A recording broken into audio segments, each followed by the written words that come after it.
What is up, bros, and welcome to the All Bros podcast. I am Jonathan. Nah, I'm Caleb. And we are a couple of aspiring filmmakers that love to watch and critique movies, but also enjoy a bit of the nerd life. This week on the podcast, we are actually joined by a special guest. Would you like to introduce yourself? Yeah, thank you. Hi, everyone. I'm Justin from the Wheel of Horror podcast.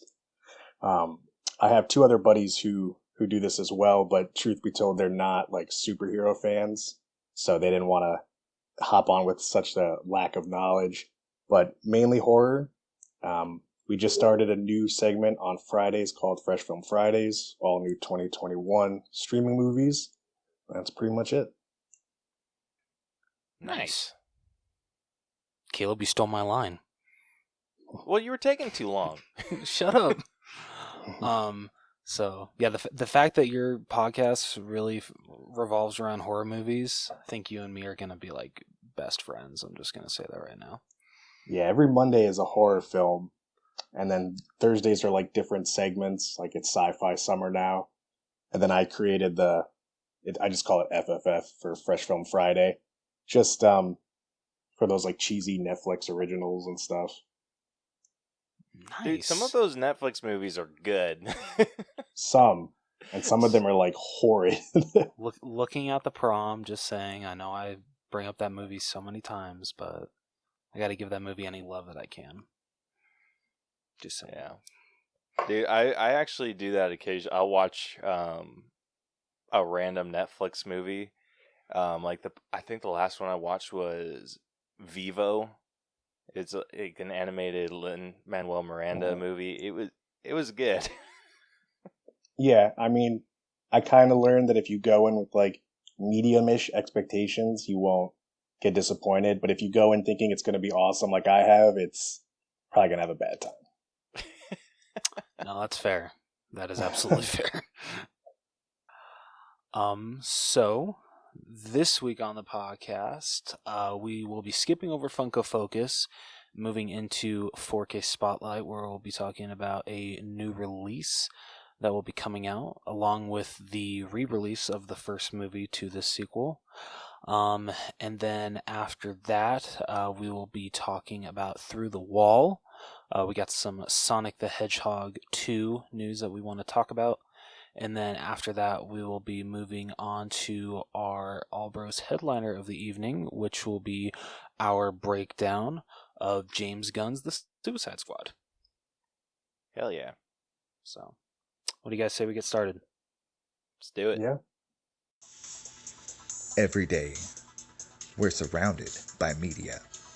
Books, movies, art, music, games, apps, podcasts, etc., etc. With this constant bombardment, it's easy to miss great media gems in the chaos. But fret not, you've come to the right place, my friend. I'm Jason, and I love media. I invite you to check out the Mixed Media Forest podcast, the podcast where I trudge through the forests of media to find hidden gems for you, the listener. Every episode of Mixed Media Forest is chock full of fun, reviews, nostalgia, positivity, news, rants, stories, and recommendations about all things media. Again, that's the Mixed Media Forest podcast, created on Anchor Podcasting app and available everywhere fine podcasts can be found. Give it a listen. It's what all the cool kids are doing. All right, so first up with 4K Spotlight, this week both The Hitman's Wife's Bodyguard and The Hitman's Bodyguard will be hitting 4K. The first one only hitting 4K Steelbook just to coincide with Hitman's Wife's Bodyguard getting a 4K Steelbook. I still haven't seen either of these. I don't know about you guys. Saw the first one. I have two. I'm way behind. I didn't even know there was a second one, to be honest. I don't think a lot of people did, looking at the box office. They didn't advertise this one very well. They did not. Is it, did it still have Ryan Reynolds and was it Samuel Jackson? Yeah, still had the both original came back. cast and everything. Huh. They just added Salma Hayek as wasn't she Samuel L. Jackson's wife? Yeah, but she was in the first one too. Oh, she was. Damn, I really need to watch these movies. Yeah, like I thought the movie was fun. I feel like a lot of people give that movie hate, but I thought it was like a fun movie. It wasn't one that you're gonna go and be like, "Oh, that was incredible." It was like a cheesy, kind of dumb-ish, like action movie, and it was, I don't know, I just had a good time with it, and I think that they just marketed this movie. Didn't give it its due justice. I mean, I feel like you can't go wrong with Ryan Reynolds and Samuel Jackson together. It's going to be decent. That is absolutely true. I would definitely agree with that. I felt that way with Ryan Reynolds and Jeff Bridges because I know everyone hates it so much, but I actually enjoy R.I.P.D. for what it is. I love those two. It wasn't together. bad. Yeah. Thank you. Yeah, Honestly, I my mean, biggest issue with that movie was the special effects. Oh, those are garbage. Ugh. Yeah, everything else was like okay-ish. Okay-ish. Oh, I love it. All right, so also besides that, I did forget to point this out. In Warner Brothers' attempt to basically wring every Harry Potter fan out of all their money, if you missed out on the Harry Potter Steelbook collection, here's your chance to own them. I guess, but it is a new Steelbook because it has like the designs of the posters this time around. But they're releasing each movie, I think, like once a month. So this Tuesday, Harry Potter and the Sorcerer's Stone comes out. And I feel it's kind of expensive for a re-release. Even though it's on Steelbook, it's still $35. Bloody hell. that's a lot if you're paying it times, what, 8 or 9? Yeah, like, damn, I love these movies, but like, what the hell, Warner Brothers? Yeah, it's steep.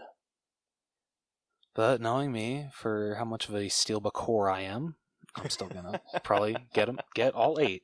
So, yeah. You're part of the problem, Rose. I know I am. Shut up, Caleb. All right, moving on to, unless you guys have anything else you want to say about Hitman's Wife's Bodyguard or The Hitman or, yeah, any of that I think I'm good with those. All right, cool. Caleb, anything? Yeah, I'm good. All right, awesome. Moving on to Through the Wall, we got some huge Sonic the Hedgehog 2 news.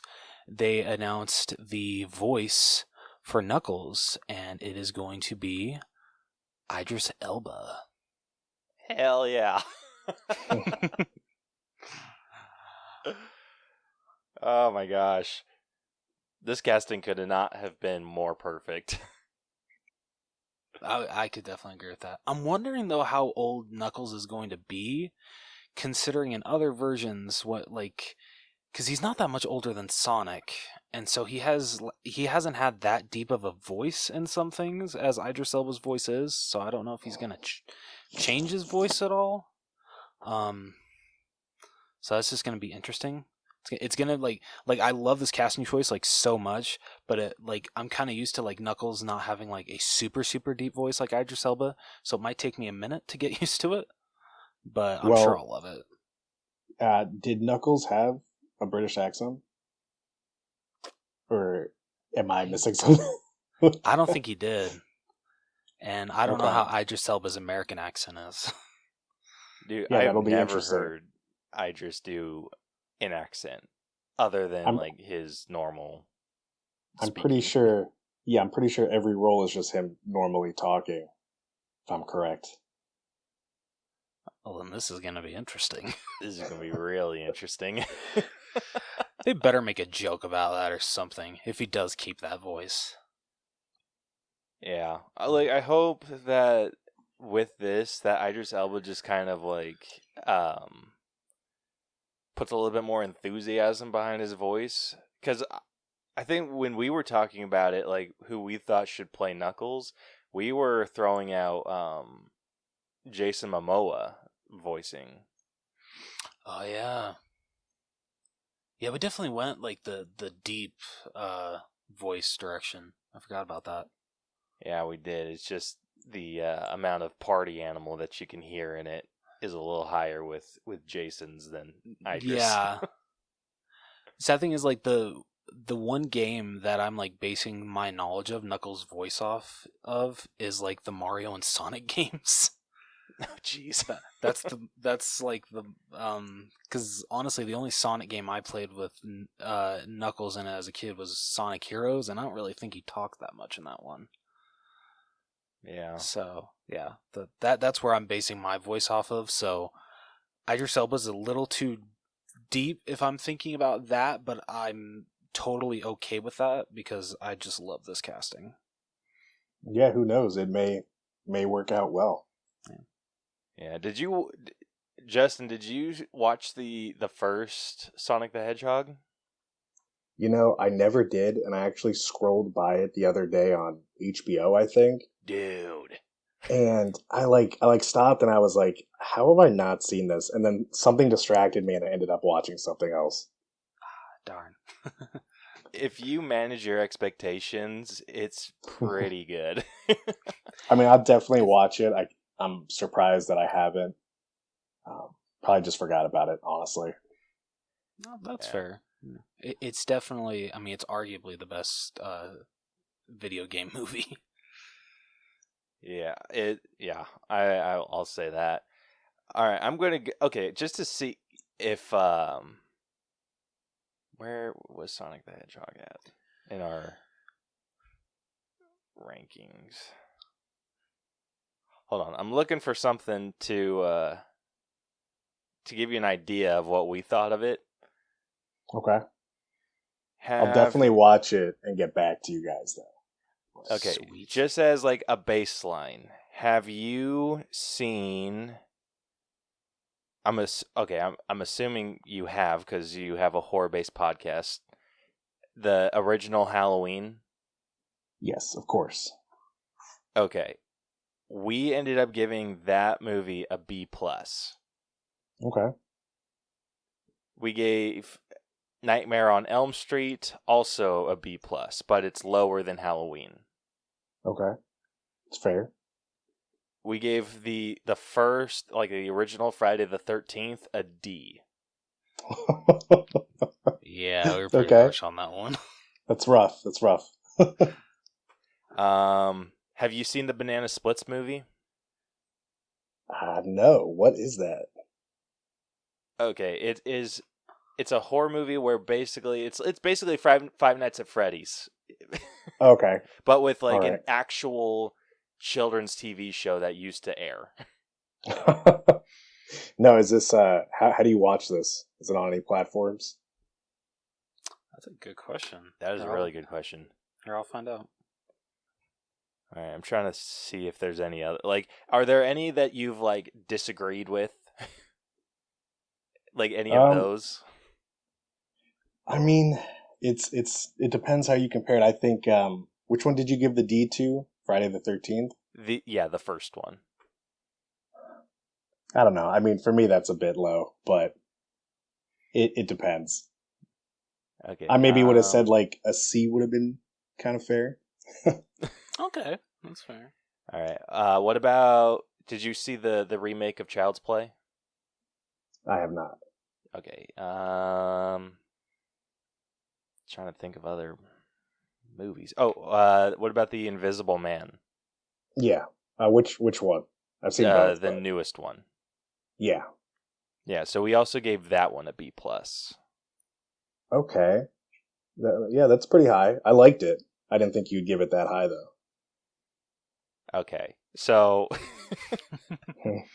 it seems like we're like there's some agreements. Mm-hmm. Yeah, I'd say so.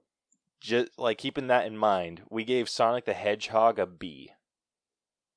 Okay, so slightly worse than the newer Invisible Man. Yes. Okay, that gives me a good baseline to check it out. Yeah, it was fun. Like I love that we have this system now. Just so we can like tell I think it gives a good idea of what we think of movies to say, oh, if you like these, you're probably gonna like this movie. Yeah, I think, is it on HBO Max? Sonic 1? I think it's on. So I think it's on two platforms. It's on Prime Video, which actually the Banana Splits movie is on as well. Oh, okay. And then it's also on Paramount Plus. I don't have Paramount, but I have Amazon, so I'll definitely watch both. Okay. Oh, Sweet. Amazon, or it's on Hulu. Oh, yeah, I have Oh, that's that probably too. Hulu then. Sorry. No, it's fine. I have like more than anyone should have streaming platforms, so. I feel you there. Yeah, and then the Banana Splits movie is not on any streaming right now. I thought it was on Prime Video. Maybe I can find it. It was for a short time, but now it's back to costing. Ah, lame. Okay. You can rent it for $3. Seems like a good price. Maybe I can find it for free online. I There you bet you could. But yeah. So that's yeah. So I think if you agree with those scores, like we have a bunch of other movies. I just don't know what else you've seen, and a lot of the other horror movies that we've done, they're about at a B+. I mean, I'm sure I'll like it. Jim Carrey's in it. This one just slipped through the cracks for me. No, that's fine. I mean, it came out right before everything shut down. So Yeah, I don't I blame remember that. Yeah, and I was like, I think I told myself like, I'll see it when it comes out on like DVD, and then like everything got shut down.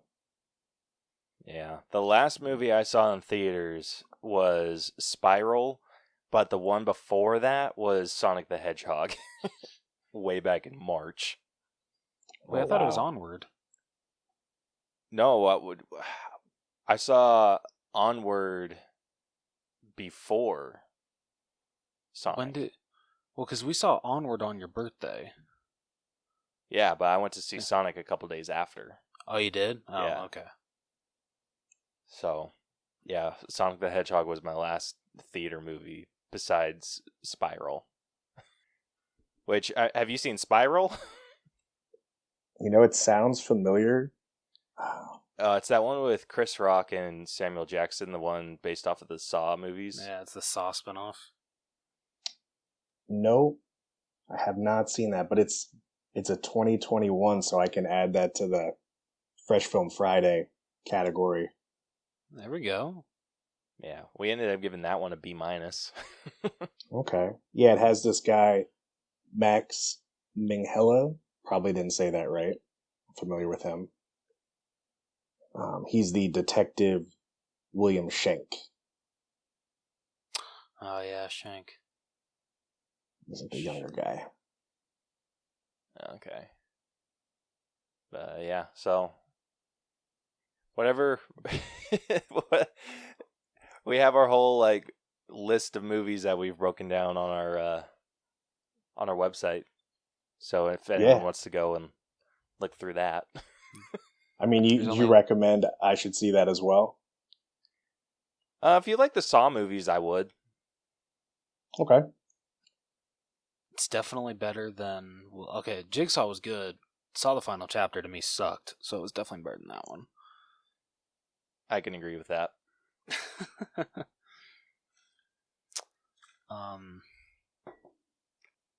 But anyway, so back to Sonic.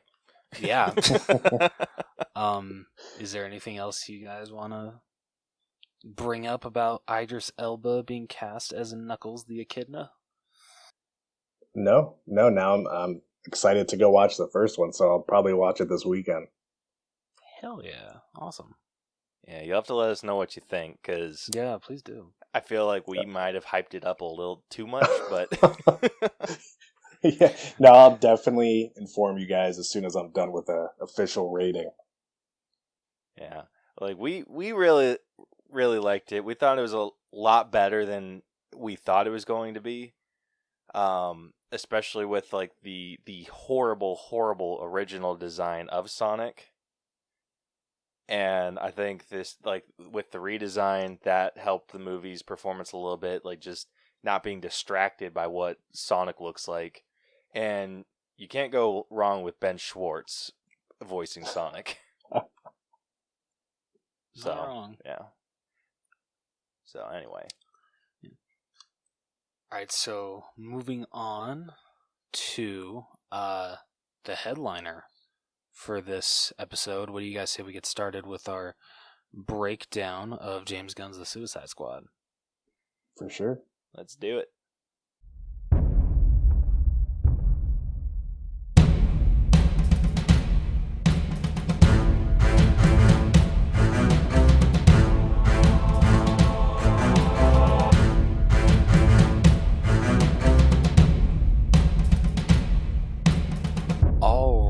So before we break down James Gunn's The Suicide Squad, we asked a question of the week on our social media. Caleb, do you have the answers for that? Yes, I do. So the question that we asked this week was to build the ultimate 5-villain team, and I also clarified to feel free to get them from any universe. So the first response that we got comes from Twitter, from @Breaker6696. He said Joker, Frank Underwood, Darth Vader, Satan, and Ari Gold. That is so, like, a vast selection, but I love it. It's so out there, but I love it. Like, this is a freaking bitching team. No, it really is, like, honestly. Honestly, I think my issues with this team, if I have any issues with it at all, is that he chose a lot of alphas. Could be a problem. Yeah, I think it could definitely be a problem. I think Joker's kind of just like the wild card, and Frank Underwood. Like the Punisher, Frank Underwood? Oh no, that's Castle. Frank Castle. No, Frank. What the hell? Yeah, Who's Frank Underwood? Oh, from wait, is it from House of Cards? Yeah. Oh shit! Okay. Dude, okay, Kevin legit? Spacey. Okay, his team is not who I thought. Okay, you got Kevin Spacey on there next to Satan.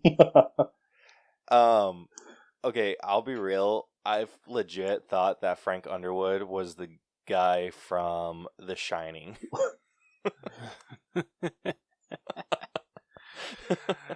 Oh my goodness.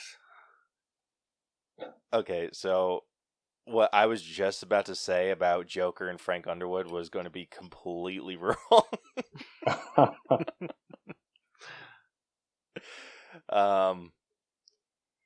Okay, well then I think it's going to be an alpha fight between Darth Vader and Satan.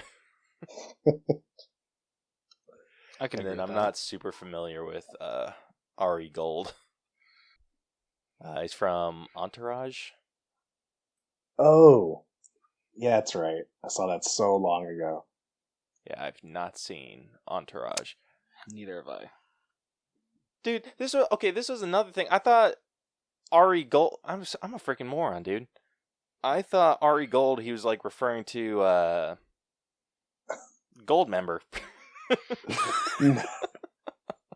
No, that would definitely be Caleb. an interesting cast. God, yeah. I mean, you really be casting John Travolta, so like that would just be amazing.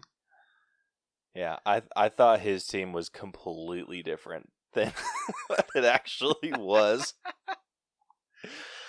Holy shit. Dude, what is What's his name from The Shining? It's Jack Torrance. Okay, yeah, where the that's what it hell was. did I get? Yeah, completely Think of- Well, I different. mean, you haven't seen The Shining, so it's kind of understandable. That Or is have true. you? I have not yet. It's actually Okay. on my things to watch tomorrow. Oh, hey. There we go. Yeah, I am so sorry for butchering your team, Breaker. It's still a bitchin' team, though. Oh, yeah. All right, and then the second response was from Vic. He said Mysterio, Doctor Doom, Thanos, Ultron, and Fire Lord Ozai. It's an interesting team as well. Very interesting. Dude, team. I was like, hell yeah, I know all of these, and then he got to the fifth one. I'm like, who the hell is that? What? Yeah, I don't know. Who is that? You son of a bitch! Have you even been watching Avatar: The Last Airbender? Yeah, but I really haven't paid attention to the names. Dude, Apparently the my Fire memory Lord is sucks. who Aang is going to fight. Oh, that's who that is? Dude, I suck with names. I'm sorry. I promise I've been watching it. I just suck with names. Are you shitting me? I mean, I shouldn't be surprised that, of course, Vic's going to throw in a Last Airbender character. I am disappointed in you, Rose, and I don't even fully believe that you've watched the first season of Avatar yet. Wow. Well, screw you, buddy. Ugh. Anyway, again, I think that they do run into a situation, especially between Doctor Doom and Thanos. I think that there is also an alpha complex there. I think Mysterio is a pretty decent, like, number 2. Ultron's going to be your wild card, because I don't think Ultron wants to listen to flesh beings. Fair enough. And then, honestly, I think the Fire Lord is going to get himself killed. I think he's just going to get a little mouthy. But another really good team. So thank you, Vic and Breaker, for sending in your answers. We really appreciate them. Yes, we do. You guys got any picks? I mean, 5 villains from anything. Yeah. Just off the top of my head without really thinking about it, I would pick Thanos. What's his name? I'd pick Hela, and then I'd pick Galactus, the World Eater, or Planet Eater. Maybe like, who's the main bad guy in like Superman? Oh, Lex Luthor? No, the other guy, like, he's like Thanos' version, but for Superman. I think it's like Doom or something, but it's not Dr. Doom. Oh, Darkseid. Yes, Darkseid. And then the 5th one, I would pick that guy from Thor, the one who killed Hela, that like fire demon guy. Ooh, Surtur? Okay. Yeah, Surtur. Damn, you got some like big ass players. Go big, man. Damn, I ain't got shit compared to that one. What would your team be? So I would have Green Goblin, Doc Ock, Hobgoblin, Captain Boomerang, and the Penguin. The Penguin. I love how you like how from DC I chose like the oddballs, the ones that like really no one gives a shit about. Yeah, Penguin, like he himself doesn't actually do much, but he just like rallies like crime people to do his bidding. I mean, yeah, maybe he could just like get them rallied up, get them psyched to do whatever they got to do. He's the Amanda Waller of this team.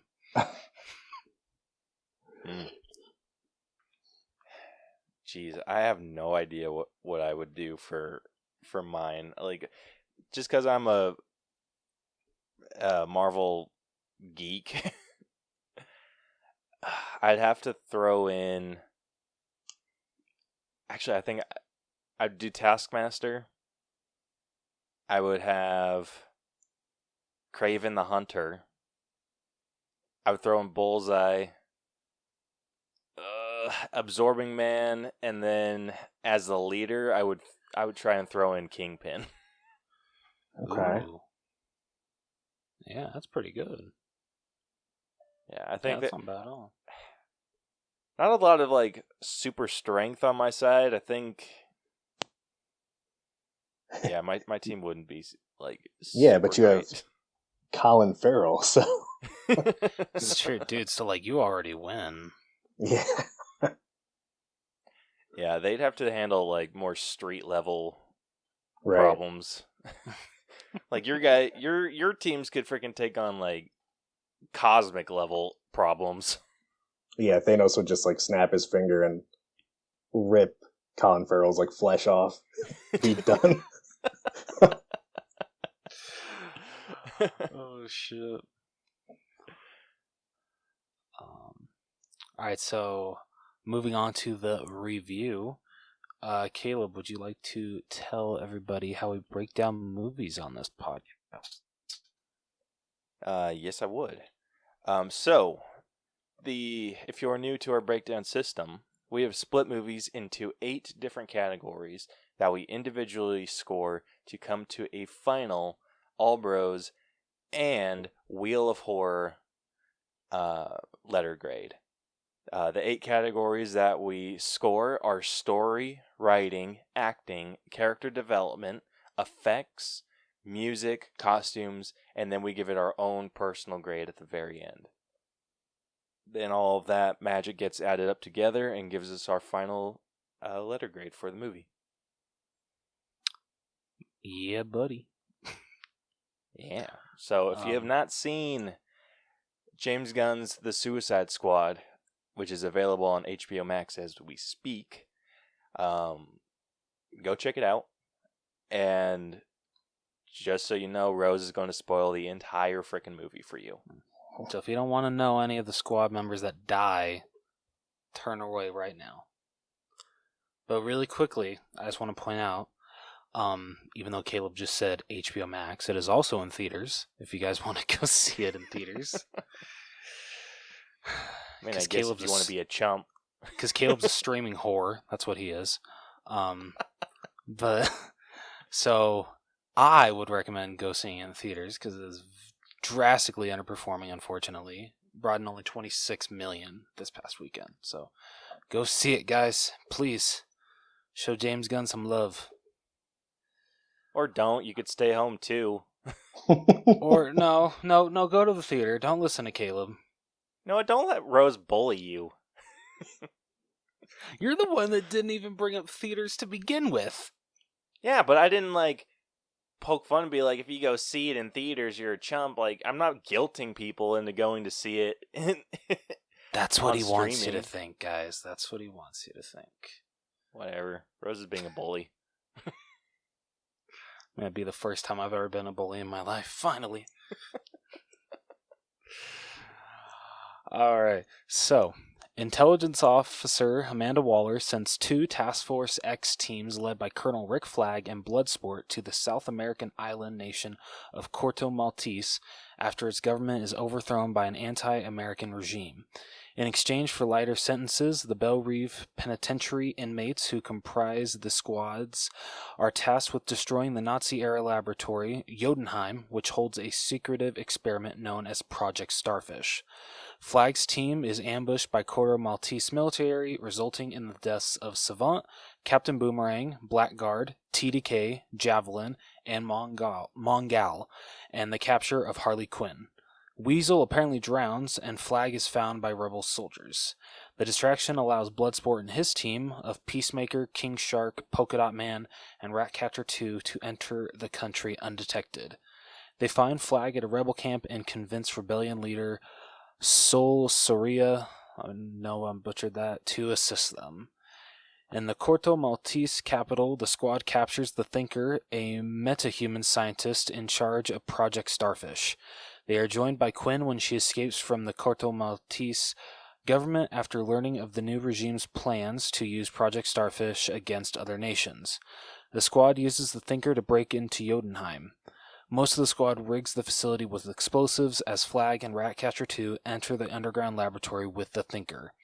The two discover Project Starfish is Starro the Conqueror, a giant alien starfish that can remotely control others through smaller versions of itself. The Thinker reveals the Starro was brought to Earth by the American government, who have been secretly funding the experiments on him in Corto Maltese for the past 30 years, using thousands of its citizens as test subjects. An enraged Flagg decides to leak a hard drive containing evidence of this revelation, but is killed by Peacemaker, who was under secret orders from Waller to cover up America's involvement in the experiments. Meanwhile, a skirmish between the squad and the Corto Maltese military leads to Polka Dot Man accidentally setting off the explosives prematurely. As the facility falls apart, Peacemaker attempts to execute Ratcatcher 2 for knowing the truth about Starro, but Bloodsport shoots him and takes the drive. Starro escapes the destroyed laboratory, kills the Thinker and much of the military, and begins taking control of the island's population. With the laboratory destroyed, Waller tells the squad that their mission is complete, but Bloodsport decides to lead his teammates in battling Starro. Waller attempts to execute the squad for not following her orders, but is knocked out by her subordinates. Polka Dot Man is killed, but Harley pierces a hole in the alien's eye, and Ratcatcher 2 summons the city's rats to chew Starro to death from the inside. With the military diverted, Soria takes control of the government and pledges democratic elections. Using the drive as leverage, Bloodsport forces Waller to release him and his surviving teammates from their imprisonment in exchange for keeping its contents confidential, and they are airlifted out of Corto Maltese. In mid- and post-credit scenes, Weasel and Peacemaker are shown to be alive, with Peacemaker under the supervision of Waller's subordinate. Oh, hell yeah. So I just have one thing to say to James Gunn. Why the fuck do you got to kill off my favorite character in the first 10 minutes?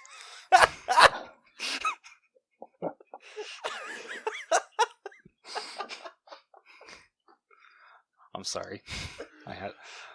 That might be the only F word I ever use on this podcast, but I felt I had to do it on this one.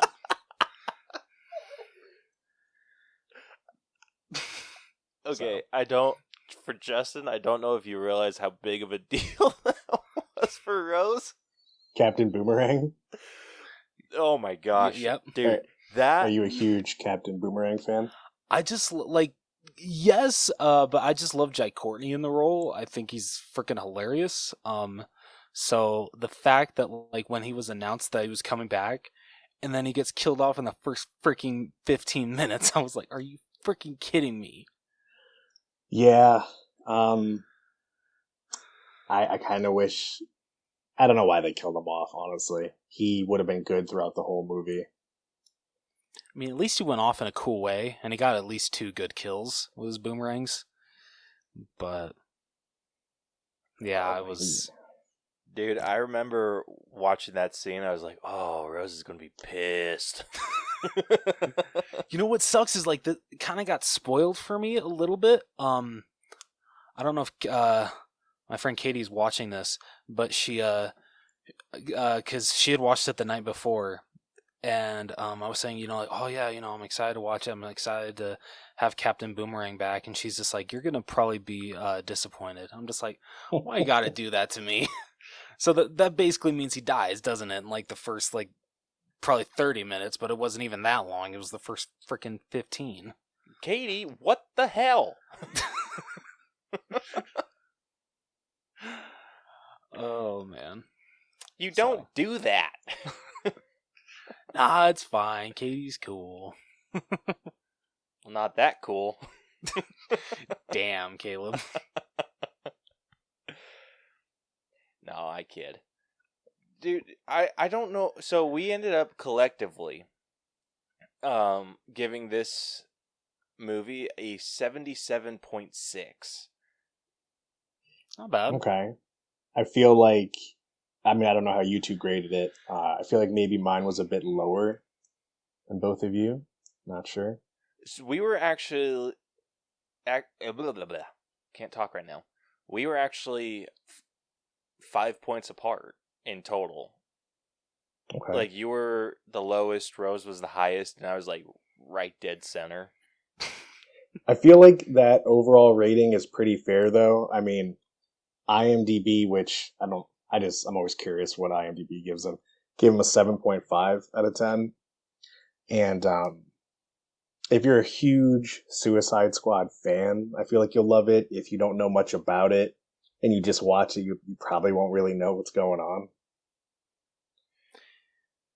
Like the tagline for this movie said, don't get too attached. Like, the movie's called The Suicide Squad. People are gonna die, and you really can't get mad at them for that. They signed up for this shit. Like, I don't know, I went into it with some questions, like, why is Will Smith not in this one, for example? Like, where did he go? He was clearly, like, one of the stars of the last one because he's so good. He's not in it now. And then also, it was honestly a scheduling conflict. I know, but like for movie purposes, like why wouldn't she use him again? You know, and then they replaced him as the main character with Idris Elba, who I thought was fantastic, but his actual character was also very similar to Will Smith. Like they both never miss and like good with guns. Honestly, I felt like they kind of made a quick little nod to that. A little bit. When Amanda Waller was introducing Idris Elba's character, Bloodsport, and saying like, oh, anything in his hand is a deadly weapon and blah, blah, blah, blah, blah. Like, going off about him, and then basically giving the exact same shtick with Peacemaker. It almost like they were teasing themselves a little bit, being like, okay, we know this is exactly... this is basically Will Smith, too. It's like, okay, so you just have a bunch of these guys collected up that you have the same description for. Yeah, I mean, there's only so many different skills that these bad guys have. Most of them are assassins. You probably use guns, you know? Yeah, pretty much. Except for people like TDK, which rip their arms off. And it's weird. Gosh, that was hilarious. It was just like watching it, I was like, okay, this guy, he was like kid smacking the enemies. I'm like, this guy is useless. Dude, and what threw me was that he still has feeling in his arms. Oh, yeah. Yeah, his arms are ripped off, but they were shooting his arms and he was in pain. What sells that whole scene is when Harley's just like, TDK's the detachable kid, what the fuck? She's like, and yeah, that's what Flagg's just like, I didn't pick the damn team. I know. I was a little disappointed with, I think you say it's Savant or Savant. I think it's Savant. Yeah. I thought he would be this badass who like came in and helped the colonel and killed a bunch of the guerrilla guys, but he just like ran off. I was a little upset with that. I was really shocked that James Gunn did that for Michael Rooker. I thought Michael Rooker always had like a huge role in every James Gunn movie. I think they were really trying to hammer home that this first batch of villains was just meant to get wiped out. Like their only purpose was to die. Yeah. Yeah, I don't know. I really wish, like you said, I wish they would have done more with Savant. Because he seemed like he was going to be a badass, and then he was giving the other hero or the other villains shit, being like amateurs. Yeah. Like he's been in this situation before. I know. Like they should have had him going down, like taking out like 10 guys or something cool. Yeah, something like that. And like I didn't even like fully understand what his superpower was. Like I understood the same as the other two. Like no, I knew it was like the same as like, or he could throw stuff with like insane accuracy, and be able to bounce things off the walls and like with the ball. But it's just, I actually honestly don't know anything about that character. I'm gonna look it up real quick. Can we talk about James Gunn's apparent hatred towards birds in this movie? Like, what the hell? I mean, the whole opening scene with Michael Rooker taking out one with a ball, okay, I can excuse that. It took me by surprise, but I was like, okay. But the whole setting them on fire, I feel that was a little too far. I think he was trying to like emphasize his accuracy is that good, and then I guess he just wanted to light it on fire. I mean, yeah, apparently. I don't know, just for some reason. Like, I get that I don't even know what the hell the guy's name that took command after that one guy. I get that he wanted to, like, make a statement and show that, like, he meant business, but, like, still, couldn't you have done it in a different way? So out of, like, the team that, did survive, that didn't get killed, did you have any certain favorites that stuck out for you? Who, me? Yeah. Of the team that survived, I mean, that's tough. They're all pretty cool in their own way. My favorite, I would say, was Bloodsport. He's just a badass. Oh, yeah. But I really like the Colonel, too. I like him as an actor in other movies, and I don't know too much about the Suicide Squad. I don't know if he gets like resurrected by like some kind of power, but I was upset when he died. No, I was too, because I love that Joel Kinnaman got a second chance with this role, because I felt he was just, basically in the original, he was just there to give not plot devices, but like plot points for certain characters, like with when Katana was introduced in the first one, he's just like, oh, this is Katana, she's got my back, her sword cuts through the souls of their victims, I would recommend not getting killed by her. It's just like, okay, thanks for giving the character backstory. Appreciate that, I guess. Yeah, I mean, I don't know if they're going to make more of these, but if they were, I think he was a good, like, main character who was a leader. Like, every movie he got this group of supervillain guys together, and they did a mission, but I think he should have stayed as that, like, point of contact in the movies. No, I absolutely agree. What did you like Peacemaker? I did. Also funny that again, like his superpower was is just like deadly accuracy. I think I think John Cena did a good job in that role. Like he was cheesy, but clearly like deadly because he's jacked and can shoot people in the head. Outfit was super cheesy, but obviously it was meant to be. And I did not see his betrayal coming at all. Completely sideblinded me. I didn't either. Apparently someone said that it was spoiled in the trailers. I didn't see that.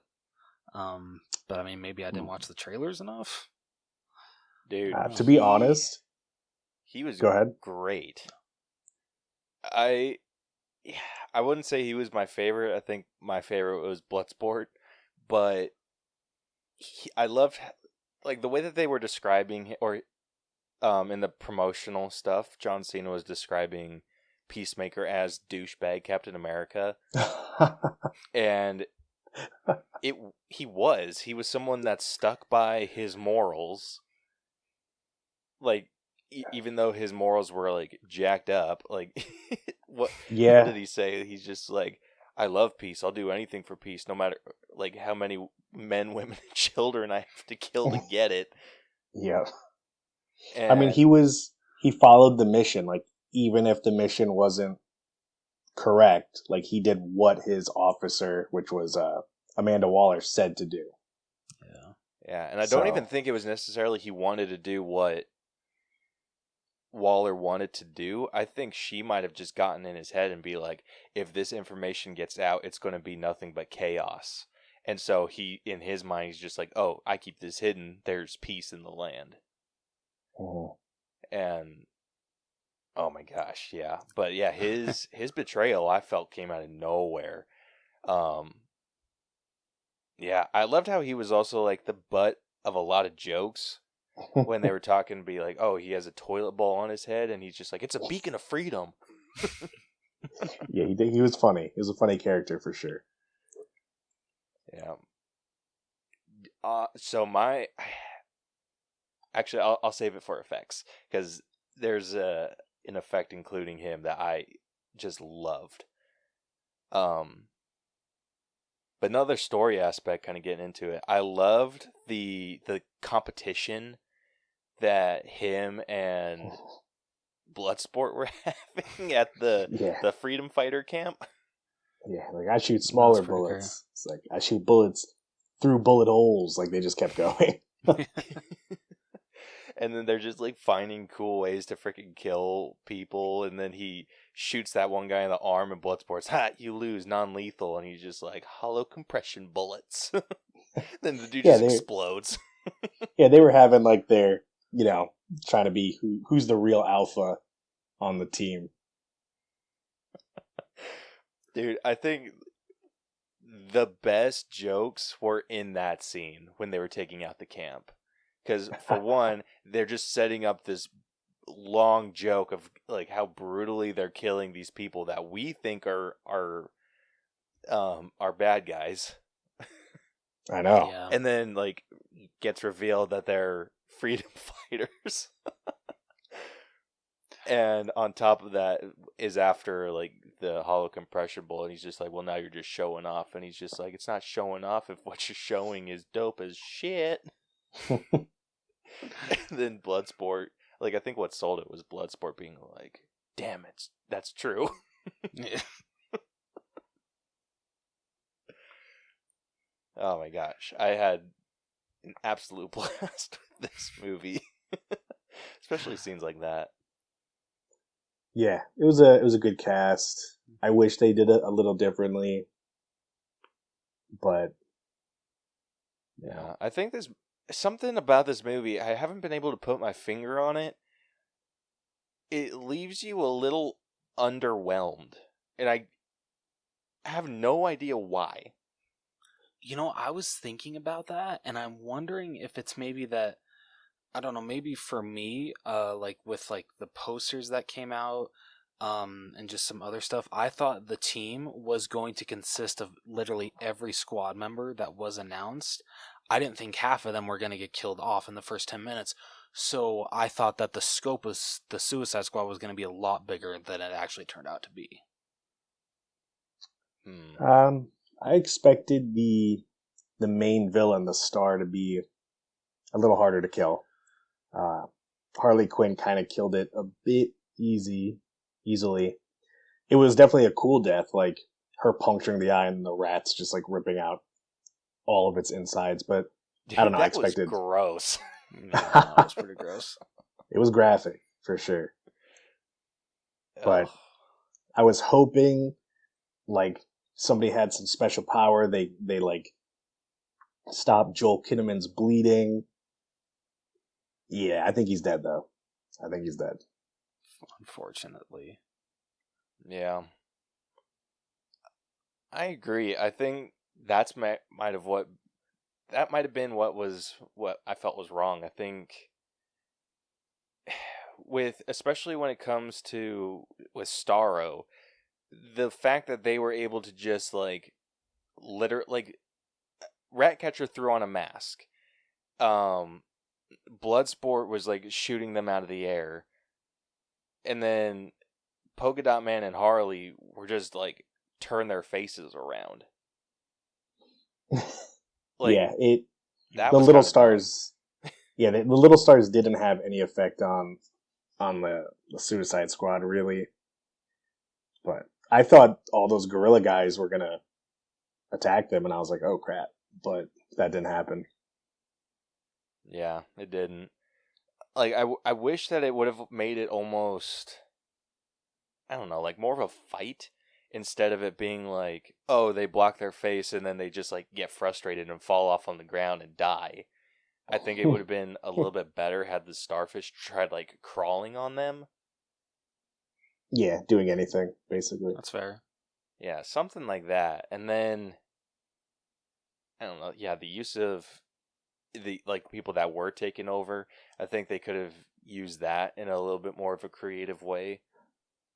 Like maybe having Starro communicate through all the people. Like I think that would have added a level of intensity. Well, I think Starro spoke through the general, and he just said like, "We're not here for you" or something. He said something along those lines. Yeah, Didn't he kind of like bounce I think, between who he did? Because he did like an older lady like towards the end. Yeah. Yeah, Speaking but of like that I don't lady, know. she went all out with her line. No, but like I agree, like that was pretty good, but it was just like they were just standing there. It's like nothing was happening in that moment besides them just standing there, and I think it would have been a little bit more menacing had they been in like the middle of a fight, and while he's like spinning around like slicing people, you hear this conversation coming from Starro.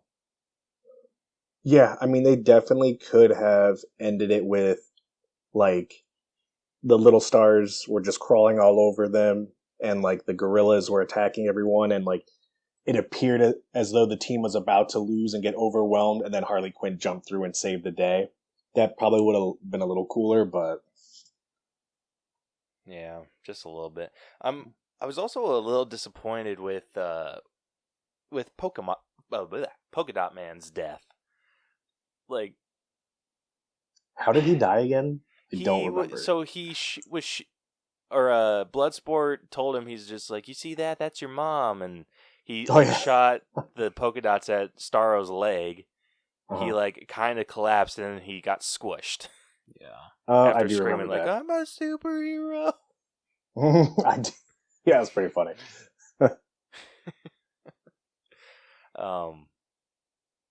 Yeah, I wish that, I don't know. I think that they could have had a really cool effect with that. Like maybe if I don't know. I it's just like these little. It's so hard to like figure out how to make these characters work. Yeah, I mean this movie made such waves. Like I saw the trailer months ago, and I was like, "Oh, cool! I can't wait to see it." And then I like forgot about it, and I saw like Twitter blowing up with it, and I'm like, "Oh, it's only in theaters." And then someone was like, "It's on HBO," so I immediately watched it, and like all of Twitter was 50-50. Like people were like, James Gunn is trash, this movie sucked, it was terrible, or people were like 10 out of 10, this is the best movie I've ever seen. And I was like, this is so controversial. Yeah, damn. It absolutely is. And I think with where it's sitting right now at least with us, the 77.6, it's slightly above average. And I think that's where it's at, because I think that you could have done a lot. Like there was just a lot left on the table that they could have played around with. Like I understand doing the like killing off a lot of villains at the beginning, but I would have liked to see a little bit more people rather than, what was it, 5 or 6 if you count Rick Flagg, or technically 7 if you throw in Harley Quinn too. They could have done a lot more. I think James Gunn was probably trying to emphasize that like no one's really a main character, and you know he probably wanted to purposely kill off people that you thought he wouldn't kill off. So, ooh, that one was tough. I did not assume, like the few surprises. I did not think that he was going to kill off Captain Boomerang. Not within 5 minutes, anyway. Yeah, I knew damn well he wasn't going to kill Harley. Yeah. Well, there probably would have been an uproar, let's face it. Dude, that would have been insane. I mean, ballsy. I would give him that. Yeah, absolutely. I'm trying to think of, there was like one other that I didn't think. Oh, Savant. I didn't think he was going to kill off Savant either. At least not till later. But I did assume that he was going to kill off Javelin. Same with Mongal, TDK. They died so easily. Like, they didn't even do anything. Especially Can I also- TDK. TDK. I just want to point out. Oh, sorry. Go ahead. No, I was gonna say Pete Davidson just like got his face blown off within 5 minutes. Yeah, seriously. Yeah, No, that I was was gonna a say bummer. I blame Mongal for Captain Boomerang's death, because if she wouldn't have grabbed onto that helicopter, he never would have died. Yeah, I don't understand why she jumped on the helicopter. So it's all her Yeah. damn fault. Rick Flagg Thanks, knew it was a bad Mongal. idea. Wait, what was? Rick? Oh yeah, that's true. You know, when they jumped in the water and they're like, nobody told me Weasel couldn't swim. I'm like, oh, this is a mess. Just like right off the bat, too. Yeah, that Weasel was creepy. It was real creepy. Yeah, those eyes were freaking nightmare fuel. Wait, but Weasel lived, right? At the end, it like resuscitated itself. Yeah. Yes. Yeah. Like, of all the, like, why Weasel? Yeah. Dude, that was... I think that set the tone for how this movie was going to go really well. Where it's just like badass jumping in the water, like after badass moment jumping in the water, and then you like see them all kind of like come up from underneath the water a little bit, and then you see frickin' Weasel belly flop, start drowning. Just the way Rick said that the whole like, did anyone check whether Weasel could swim?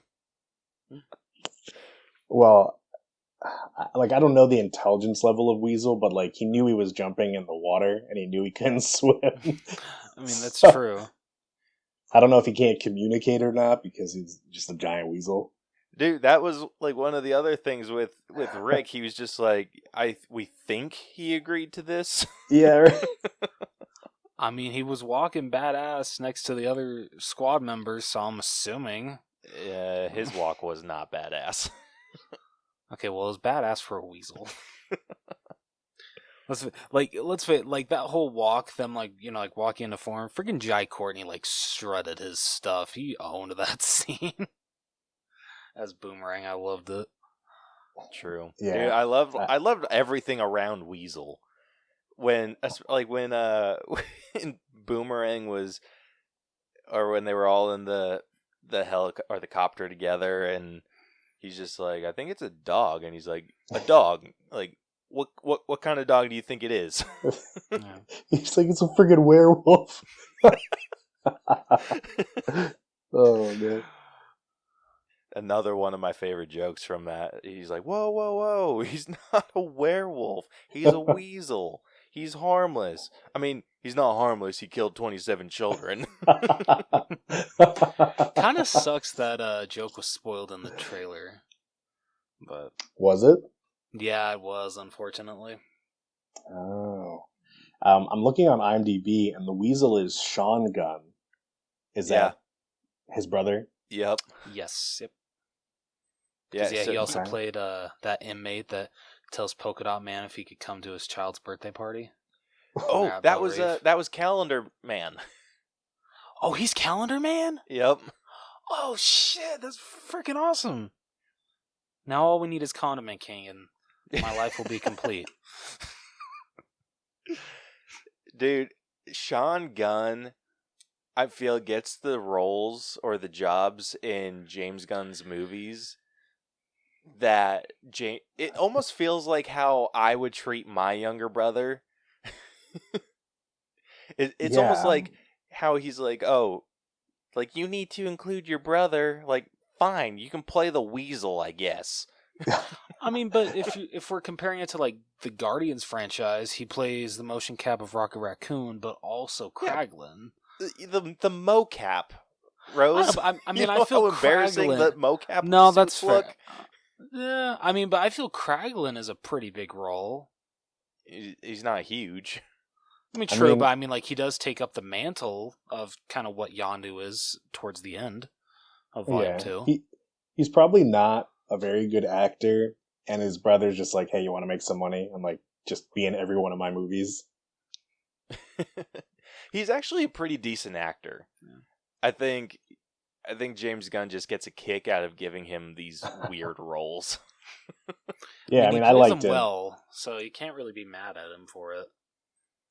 Is he in anything that his brother didn't create, though?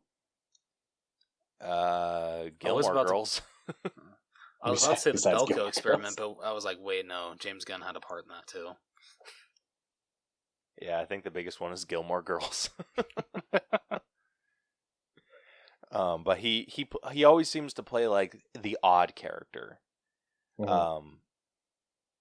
Yeah, like it's just kind of the character that's everyone wants to just kind of get away from.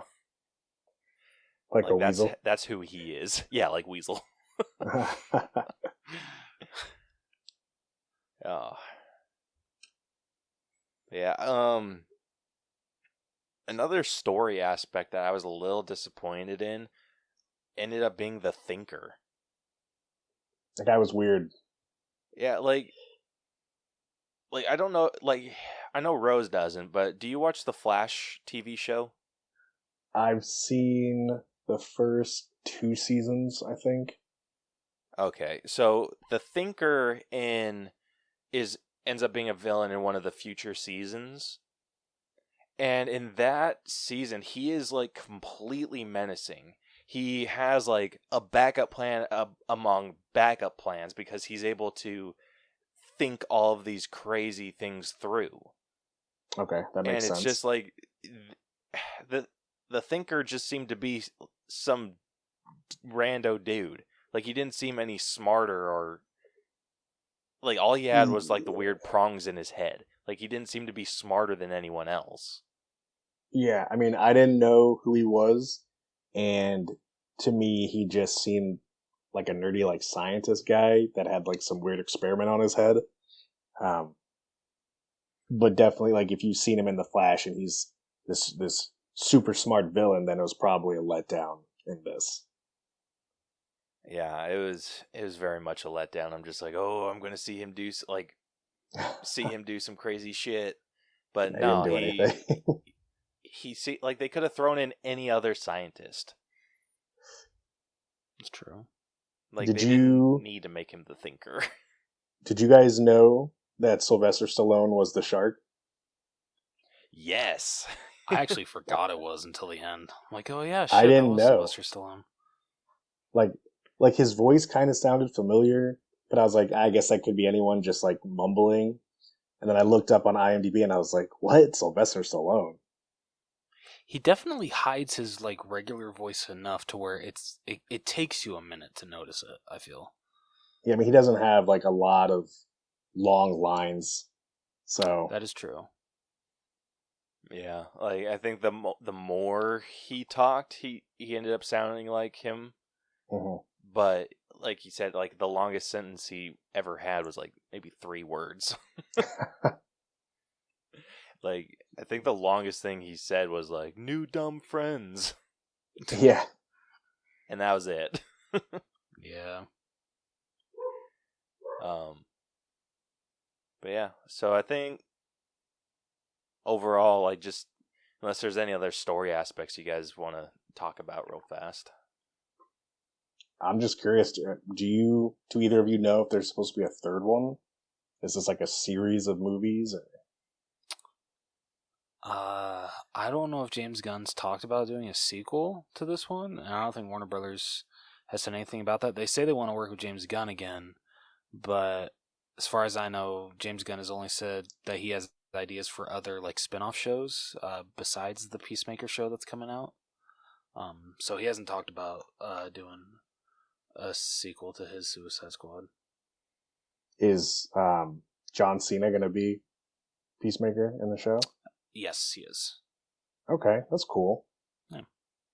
Yeah, See, that's already filmed and ready to go. So yeah, I think wow. the show is going to be on HBO Max. Okay. yes, it is. So I'm excited to see Peacemaker back. Like I think that'll be really cool. He didn't seem, I don't know any of his backstory, by the way, but he didn't seem like a bad guy. Like he had patriotic uniform on. He like seemed nice, whereas Bloodsport seemed like a badass, assassin.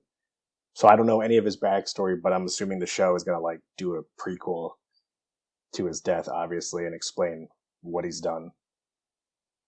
Well, they reveal that he was alive at the end. Wait, what? Did you not watch the end credit scene? Oh no, I did. I just must have missed it. So how did they pretend like he died before the cutscene? So I don't know how So the Bloodsport shot him in the neck with the Yeah, smaller that's it. bullet. Right. Can we talk about how the hell he survived that? He got shot in the frickin' jugular, and he bled quite a bit. He did. He bled a lot, I and he can't like believe he collapsed. survived that shit. Yeah. I think they if he was like enhanced, like if he has some sort of super soldier deal with him, I think they need to explain that. Because there's no other way that I'm going to believe that he survived a shot to the freaking neck like that. Yeah. Oh, hell Yeah, no. he profusely bled and then just fainted onto the floor. But that's cool that he lived. Yeah, but Peacemaker he's like explained earlier, or like John Cena explained really well. He's douchebag Captain America, and it's the way that he goes about maintaining peace. Kind of like he said, like, anti-villain. Yeah, so he wasn't joking around when he would kill women and children. Oh wow. Like he does. Okay, so that's Like, why he's a bad guy. Yeah, it's all in the name of peace, and people hire, and like he was saying right before he killed, or right before he was about to kill Ratcatcher 2, he says that he's thorough. That's why he had to kill her. Like he wasn't going to leave anyone alive that knew about that information. Right. And that's why he ended up going against Rick Flagg, because Rick Flagg was going to release it no matter what. You know what though? It's like you could kind of tell when Peacemaker actually like the final stab into Flagg, and he could tell that like he was gonna die. He had a look on his face like he didn't mean to kill him, or like he kind of felt bad. He seemed, like kind of just happened in the moment of them fighting, but still unfortunate. Well, I don't know. Like, I felt like he needed to. Like, Rick Flagg was going to beat the shit out of him. It was definitely a fight to the death. Oh yeah, absolutely. Yeah, and I think that just shows how strongly Peacemaker has held on to his beliefs, and I think that that's something that they need to show in his show, that they need to challenge that. Like, I felt like he had a little bit, he's just like, where he was maybe negotiating with Rick a little bit. He's just like, listen, I don't want to, but if it maintains peace, like, peace is, like, can cost the life of a war hero like you. Yeah. Do we know the release date for the show? I think it's just supposed to come out sometime next year. I don't think they've given a time frame yet. Okay. Yeah, but the show should be really cool. It'll be interesting to see how they make him out to be, like, whether we root for him or not. I don't know if we'll be rooting for him if he's killing women and children in the show, but it'll definitely be cool to know more about him. Yeah, it's just such a contrast to, like, the heroes. I think we're getting to a point where we want to see some of the heroes or the villains backstory now. I mean, they could theoretically do one for, all the members of Suicide Squad. Oh yeah, they easily could. I'll take a Captain Boomerang miniseries. Not opposed to that. Yeah. So like I said, story sitting at a 77.6. moving on over to the writing, we actually put that one up a little bit higher, sitting at an 84.6.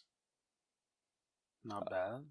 Yeah, I think the writing in this movie was fairly strong. I don't think that there was very many wasted lines. I think what I docked the most for was the freedom fighters, because they just kind of seemed like they were just there. It didn't really feel like they served that much of a purpose. Yeah, they were just meant to be like the pretend bad guys in the beginning, and then they were just kind of useless. Yeah, they were in there for a joke. That's ultimately what they were in there for.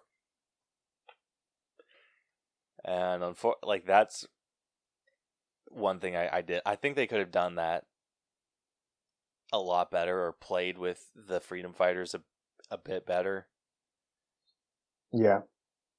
Like, maybe had them take out, like, the whole camp of freedom fighters, and then they're like, oh, well, now we're short-staffed. Like, we can't take on this deal, and then that's, like, the side mission that they have to go on to free Harley.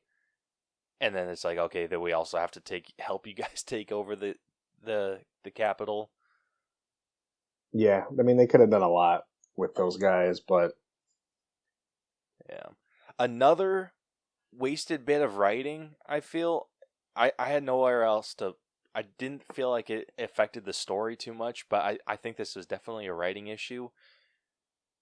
When Amanda Waller was talking about King Shark and saying, like, oh, you need... Like, right before Bloodsport was going to, like, kill him, and he's just, like, saying, like, no, like, you need him to get into Jotunheim.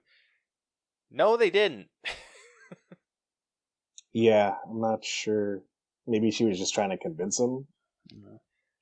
Yeah, for what purpose, though? Like, she doesn't give a shit about any of them. Like, he legit served no purpose into helping them get into Jotunheim, other than, like, eating some people. Yeah, maybe, maybe she just wanted to have him be alive because there was that much better of a chance that they, would be successful.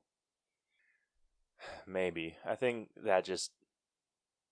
They made him seem like he was going to be so important, and he wasn't. They could have made him have been super badass. Like, he could have been charging in there, like, ripping people's heads off left and right, and he kind of was just like a big doofus who was just at the back of the pack.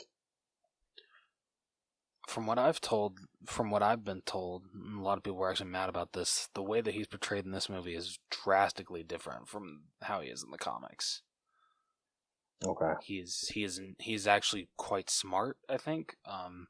He's definitely not this dumb. Not in the movies, he's not. Yeah. That's one thing I really don't like that studios do, where they'll take, like, a really... Like, oh shit, which movie was he in? Bane.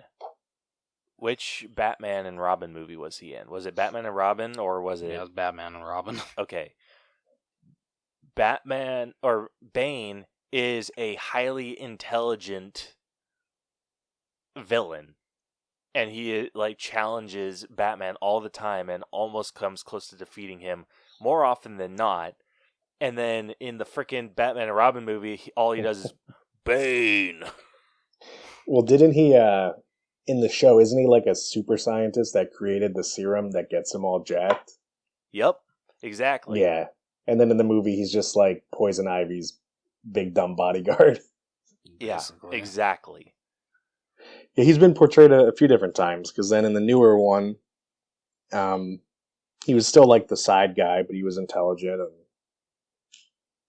Yeah, like, I like that portrayal a lot better than I liked Batman and Robin, but that's not a super high bar. There really hasn't been a win yet for Bane, I feel, for a lot of comic book fans, because the Batman and Robin one was nothing like the comic version, but then a lot of people say Christopher Nolan's Bane in The Dark Knight Rises was kind of like, they liked the direction that he took with him, but they felt it wasn't Bane to them. I can I see liked that. I liked him personally. I think he died too easily. I would definitely agree with that. But like in the same respect to that, like he was pretty much invincible to the point where like he clearly couldn't have won, hand-to-hand combat against him. Yeah. But I think that's just so dumb that they take really good villains like that and just dumb them up. Yeah. See, I didn't know he was smart in the comics though, so. But yeah, if you're a I big, didn't either until if you're a someone big pointed that out fan to me. though, and you're attached to the character, and then all he says is like, "I'm hungry," like you're probably gonna be upset. Yeah. Just a little on the disappointing side with him. And like just I could have let that go had he been a critical part into getting them into Jotunheim. Like maybe if he kept the door open or something. Like knocked the door down, kept the door open, or kept the emergency door from close. Like just something that made him critical. Like they could not have done that without him. But no, they could have easily done that without him. Yeah, That's very true. So, yeah, I was a little let down by that. So that I think that was the biggest thing that I docked for. So him and the freedom fighters. okay, it's fair. Yeah. What did you guys think of the writing? Man, I felt it was like super. Oh, sorry. You go ahead, Justin. No, sorry. It was like I said, I don't know much about the background of these stories, so I just went into it as like a fan of the villains, and the story itself didn't really it wasn't gripping. Like you were led to believe they went to this island to stop these gorillas, and then you find out the gorillas are actually good guys, and then the enemy. It builds up to this plot point of this super evil star that's from like another universe, and like Harley Quinn killed it in less than a minute. So it's kind of anticlimactic for me.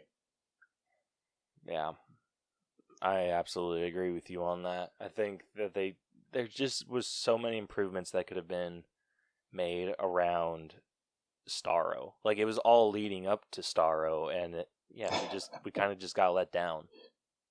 Yeah. Yeah. What about you? What's your opinion?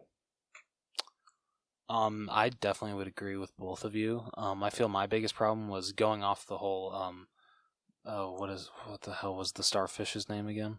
Starro. Starro, thank you. Which it's a terrible name too. It is. Going off of that with the whole like villain plot, I really could give two shits less about like the whole Nazi era thing that they did with those like leaders of how like one person, like the family gets killed and then another person comes into power. Harley kills him and then another person comes into power and then they get killed. Like it never felt important to me and I just gave two shits less. Mm-hmm. Just I don't know, the writing for all of the I mean I know this movie is about villains, but when it comes to the actual villain against the villains that we're supposed to be rooting for, I felt the writing wasn't really the strongest with that. I feel actually one plot point writing that is strong, at least for me. I know James Gunn pointed out that he actually did change the origin of his polka dot man. With the whole like he has to throw up polka dots twice a day, otherwise they eat him alive. And like I think that's a very good stylized writing choice right there. It's a very interesting way for him to do polka dot man, and it absolutely works. And the whole, I know Caleb thought it went on for a little too long, which is understandable. But I mean, I felt the whole, oh, it's your mom joke and like him imagining every single person around him as his mom. It like towards the end, yeah, it got a little old for me with the whole like Bloodsport pointing out, oh, hey, that's your mom, kill your mom. That one was a little too it'd gone on a little too much for me. But the whole scene in like when they're in the club and they're doing like the pan around of Polka Dot Man dancing and all of them around him are his mom was fan freaking tastic. So I feel that's like the biggest strong writing point for me was the writing for Polka Dot Man. Yeah, that was definitely hilarious when he was like grinding with 8 versions of his mom. They definitely emphasized that he was, not mentally stable. Obviously, if he sees everyone as when they showed the Suicide Squad as all of his mom, that was pretty funny too. But definitely a weird character. Like he throws polka dots that like explode or something. Yeah, basically. I'm not sure. No, I love how they just melt stuff. I mean, but hey, it's cool. It works. Yeah, it worked out super well. Like James Gunn has such a way of making characters that are beyond stupid into like really cool people. Except for the shark, which he did the opposite. Yeah. King Shark, I thought that he had like the complete opposite effect. Like he had this really cool villain that he made super lame. I mean, James Gunn made the rat girl cool because when I saw her, I was like, oh, this is like the stupidest power ever. But it turns out being in control of an army of rats came in handy. Yeah, that's true. That was just I loved her. Like I mean, they couldn't have beat Starro without it. That is absolutely true. That's true. Yeah, I think one thing that I personally would have done with Polka Dot Man, I probably wouldn't have done the scene with his mom in the club. Just to I would have taken that out, honestly, just to have like that way all you have is like that one moment where he looks at all the Suicide Squad and then he like sees them all as his mom, and then you see like then the final one where it's Starro and it's like the giant version of like those are the only 2 moments I would have had like the mom show up. I liked it though. Like it showed how crazy he was. Yeah. Like he was smiling like he was insane in the club. Dude, I loved when Peacemaker was talking and Ratcatcher 2 was saying like, oh my gosh, I thought you were the crazy one, and Polka Dot Man's just like, I am. Yeah. Like so good. That actor played him well too. I don't remember his name. Yeah, I can't. He was either in The Dark Knight or The Dark Knight Rises. David Dost Malchian. Dude, he's been in a lot of shit. He was yeah. He played. Oh, he's Joker's thug in Dark Knight. That's what it was. Yeah. He was also in which is kind of cool, another DC property. He's in The Flash. He plays a character named Abracadabra, which is a guy that travels back in time from the 69th century and uses his technology in the 21st century to make him seem like he's a magician. Okay.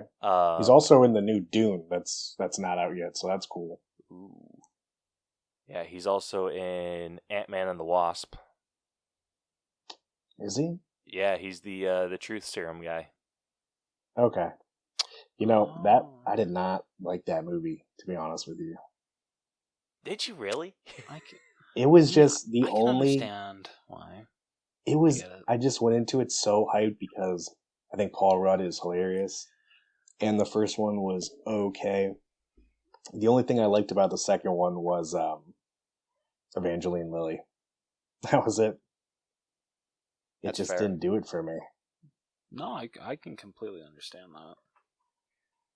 Yeah, I have a soft spot in my heart for that movie. But yeah, that's how I feel about Age of Ultron. I feel that one gets way too much hate. I actually liked Age of Ultron. Yeah, it was really good. badass supervillain. Again, like Tony Stark is just screwing around and making things worse. The only thing that pisses me off about that one is that they call it Age of Ultron. Where it should be like Week Like- of Ultron. Yeah, my joke about that movie is that it should have been called Weekend at Ultron's. Yeah, I'm not sure Really why they should have. put the age in there. Yeah, like I think there's an Age of Ultron comic line, and that is what happens when Ultron completely metallicizes the entire world. Oh, wow. Yeah, so it is truly an Age of Ultron, but this was not that. No. Anyway, getting back to the Suicide Squad. I think James Gunn has a way of making these characters that are really lame, really cool. But like what I said with King Shark, he has this other way of making someone that should be really cool, really lame. Yeah, it's unfortunate. Yeah, but I think overall he did a really good job, and I think an 84 is fair. What do you guys think? Agree. Yeah. I would agree. All right, moving on over to acting. So we had... I need to freaking look up this list. There's a shit ton of people on this. Just trying to focus on like the main characters, or who was I considered to be a main character.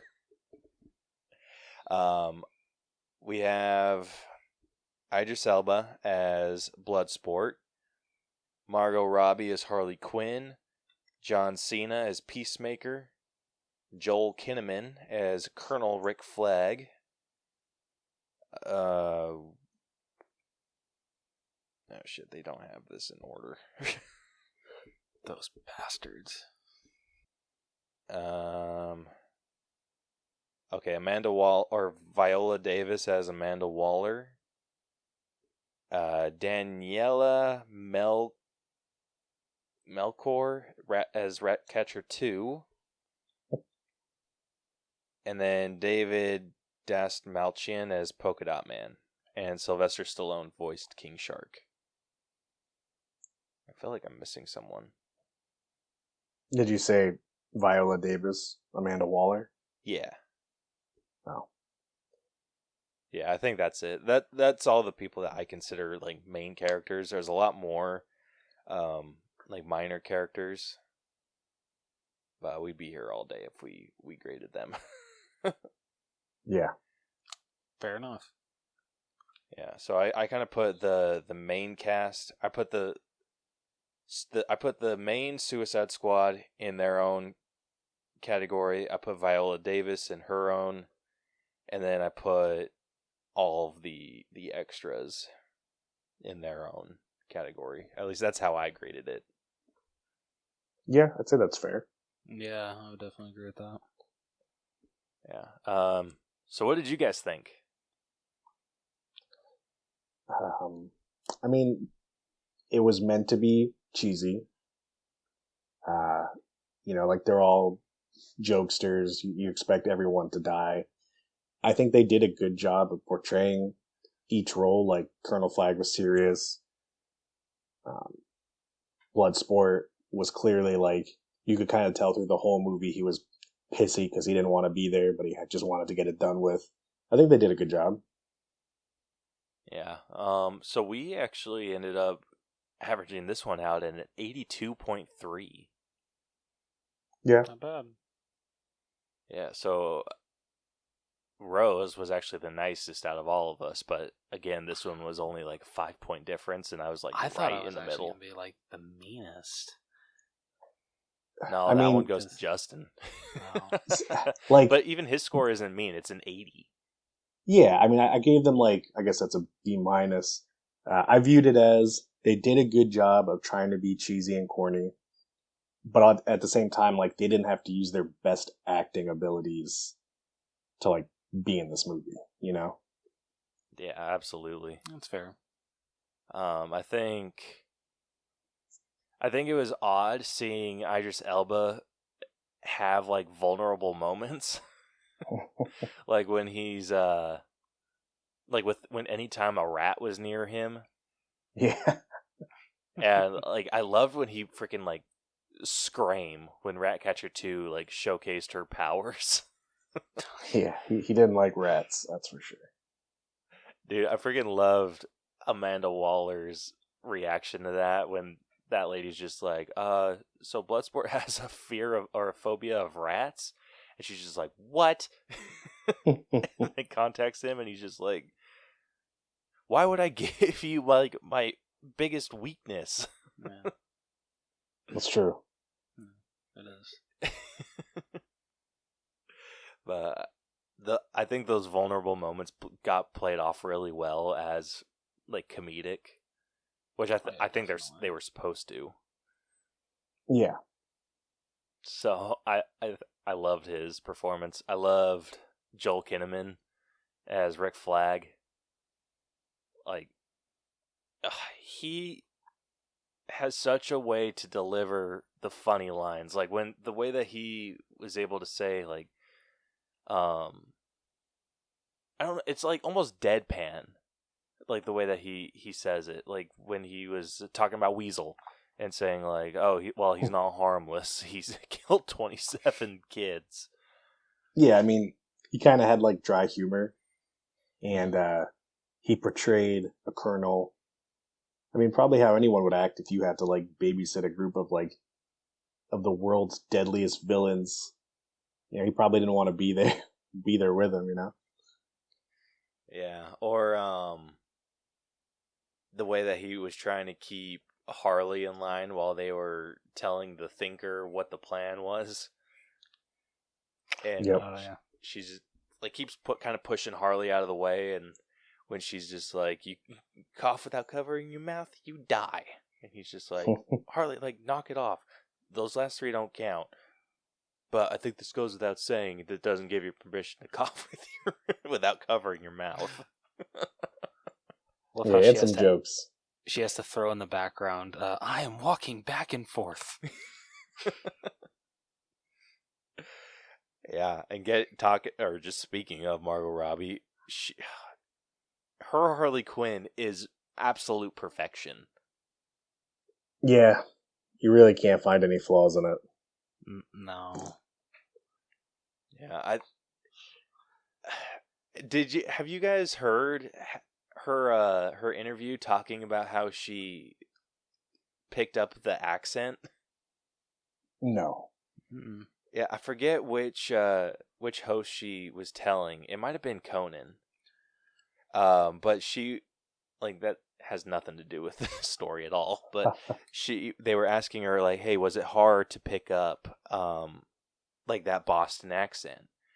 And she says that she went to a speech coach to kind of learn the accent, but she was having such a hard time figuring it out or just getting it just right. And she said that the voice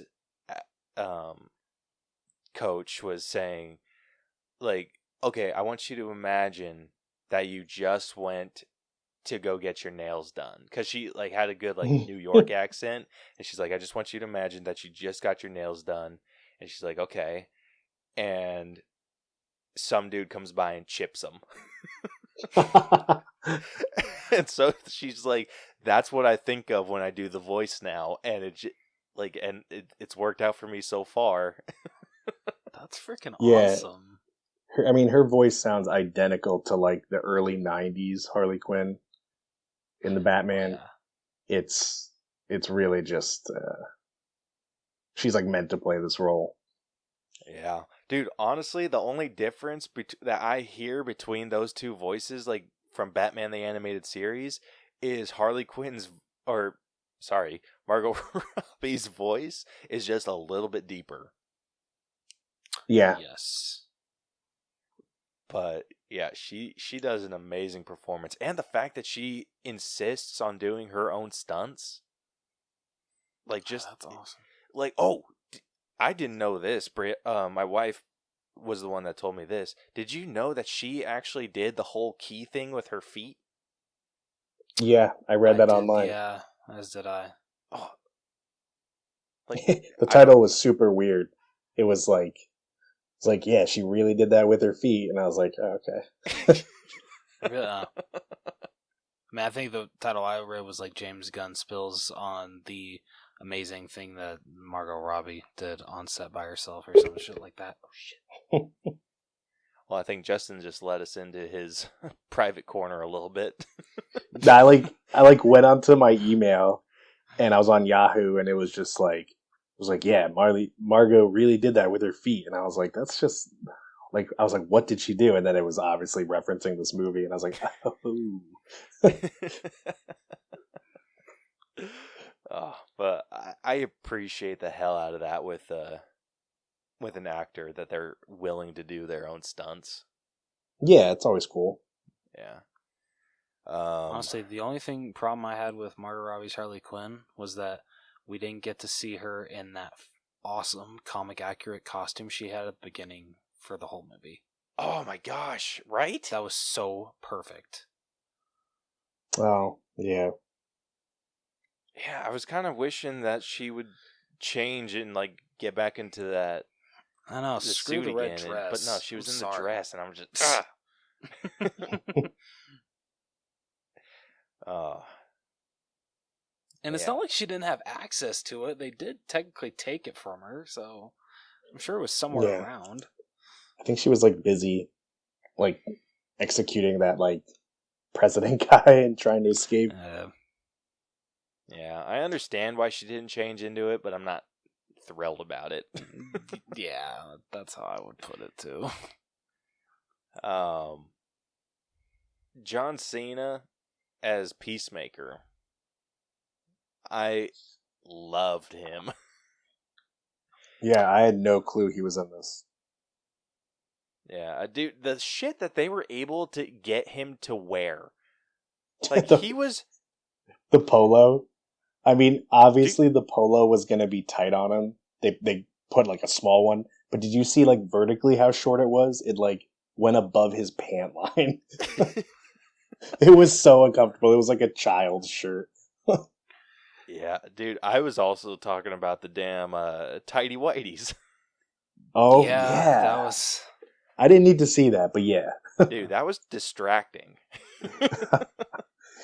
Yeah, they definitely like had him shirtless on the screen for quite a while, and I was like, all right, let's get back to the movie. We get it.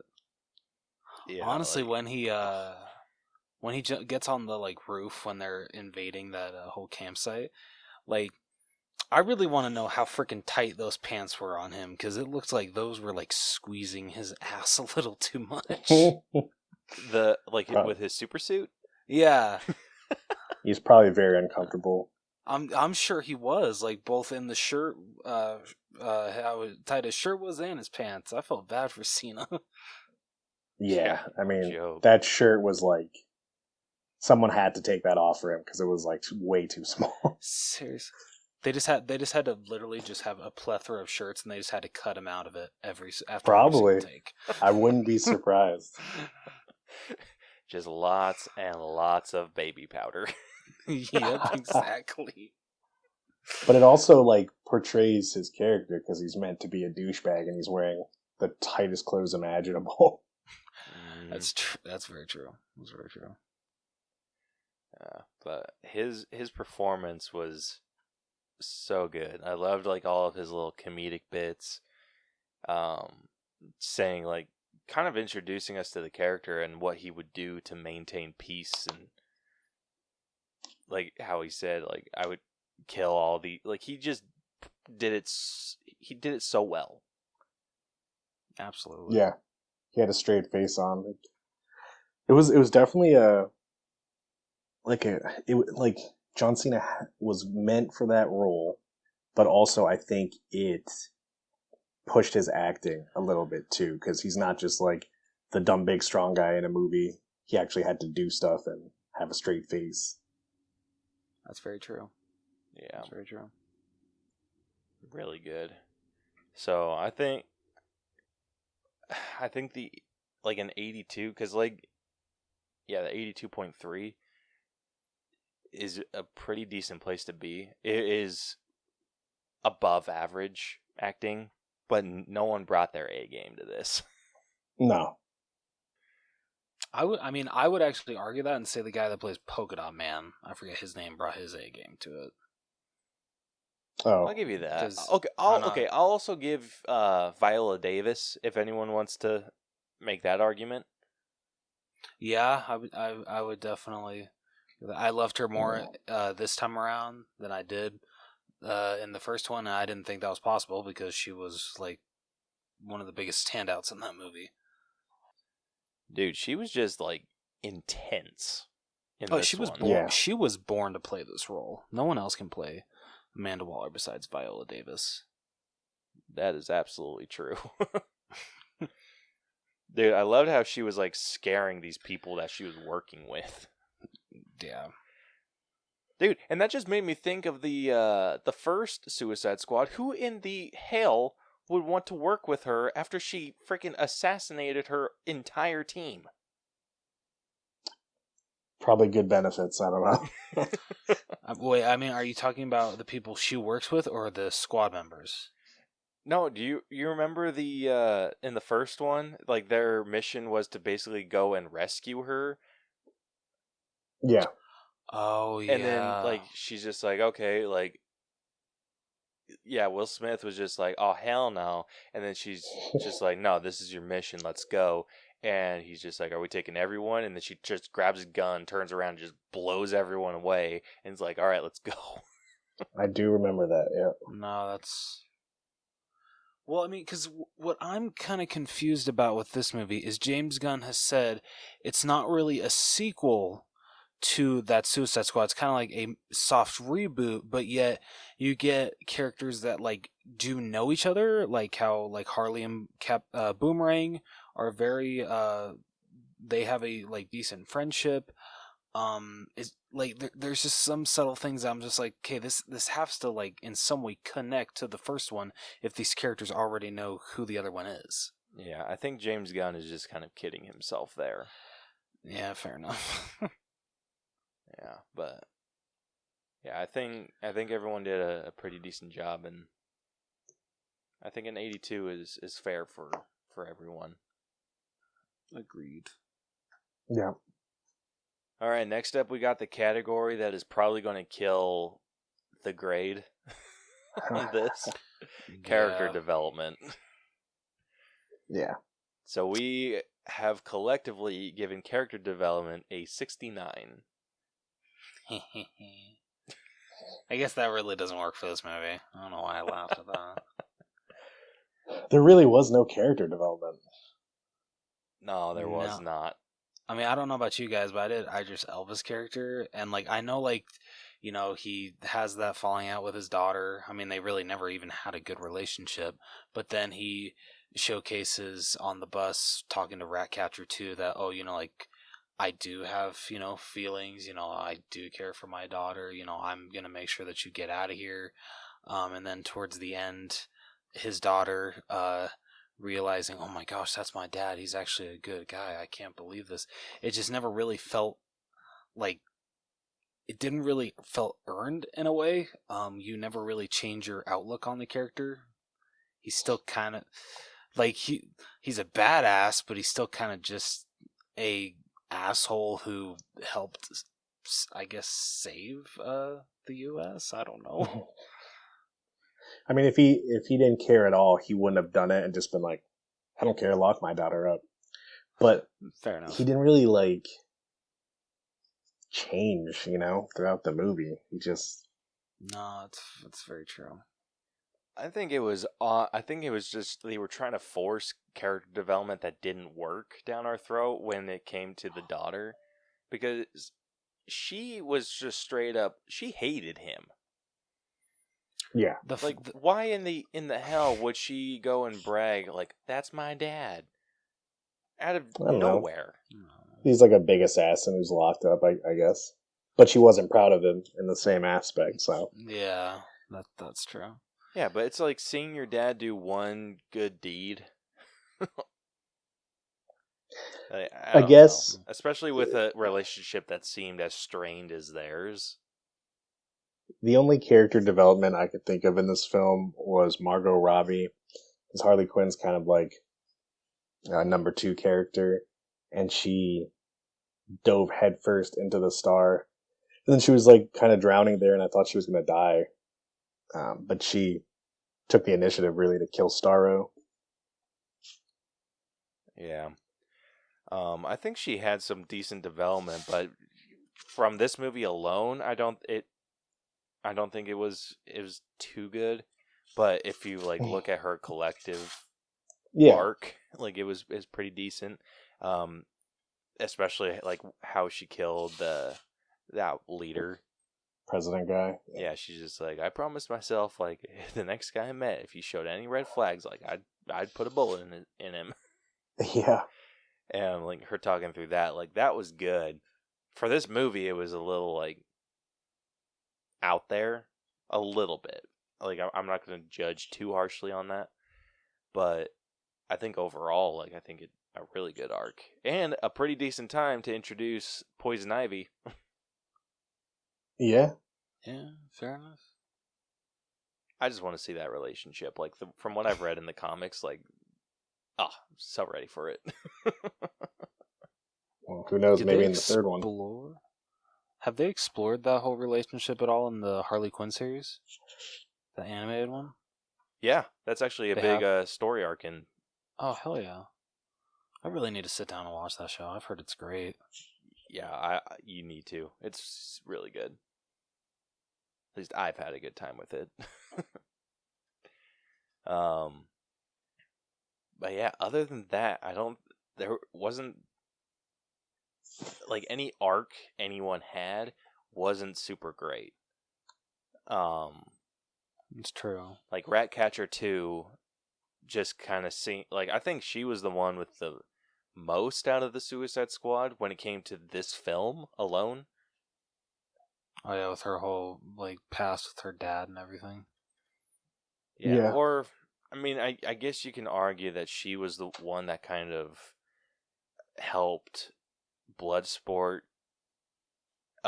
with his like with his character arc and being good. But yeah, it was minor though. So minor. It was really minor. And if we want to talk about people that don't feel like villains, like the only reason she was in jail is because she robbed a bank with rats, and they deemed that the rats were weapons. And they somehow put her in like this max prison with just the deadliest assassins. Yeah, tell me how that makes sense. Dude, I thought those millennial jokes that they were making were so dumb. Like the way that she's just like napping all the time. Oh yeah, he's like millennials. I love though how Viola Davis plays it off so well. She's just like, "I'm sorry to disturb you. Get your ass out here."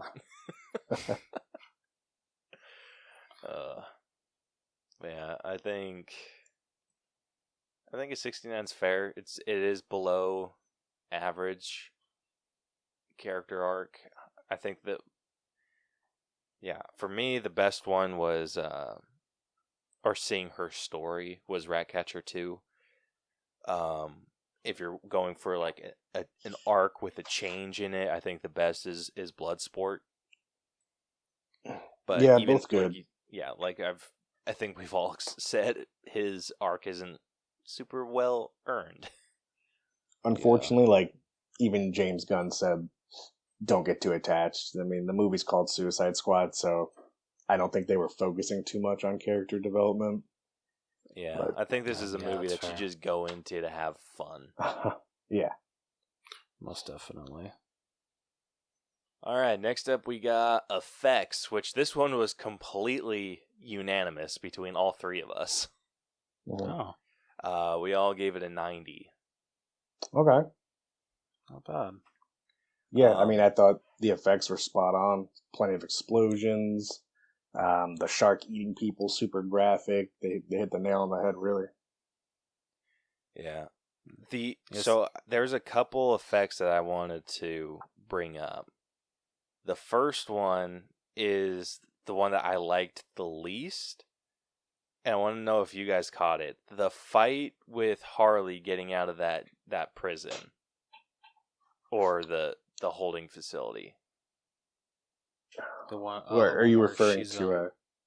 So, it is as she's going up when maybe the armory, and she's fighting all the guys with like the gates, and one dude tries to punch her through the bars, and she grabs his hand and like slams it down, and then starts breaks his arm.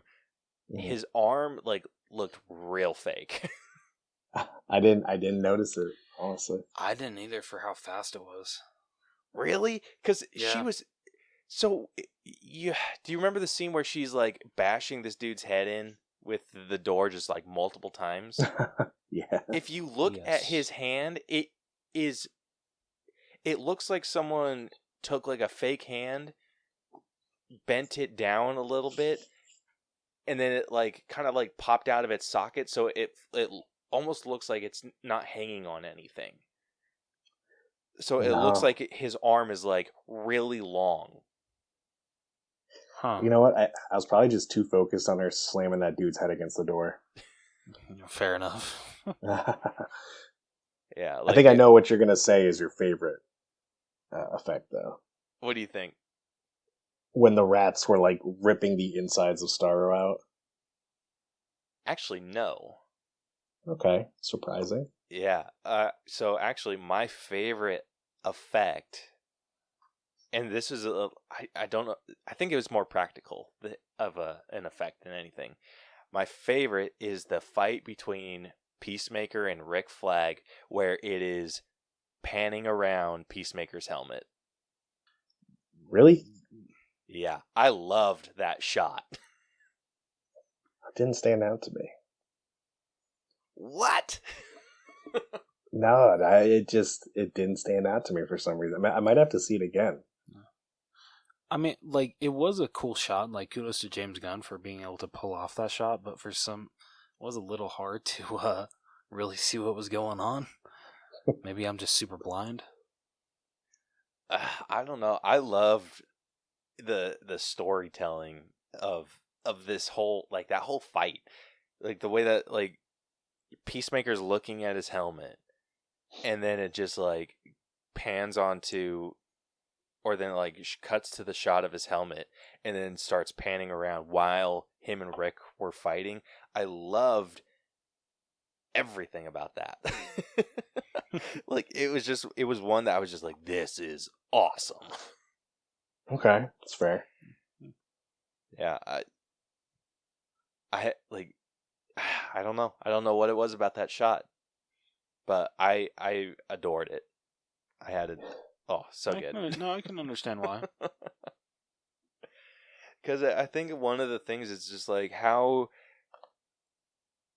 it's an odd thing to see, because the way that, like, that should have been, like, if they were to do that practically, they would have had to basically cut out the camera, like panning around a chrome freaking helmet.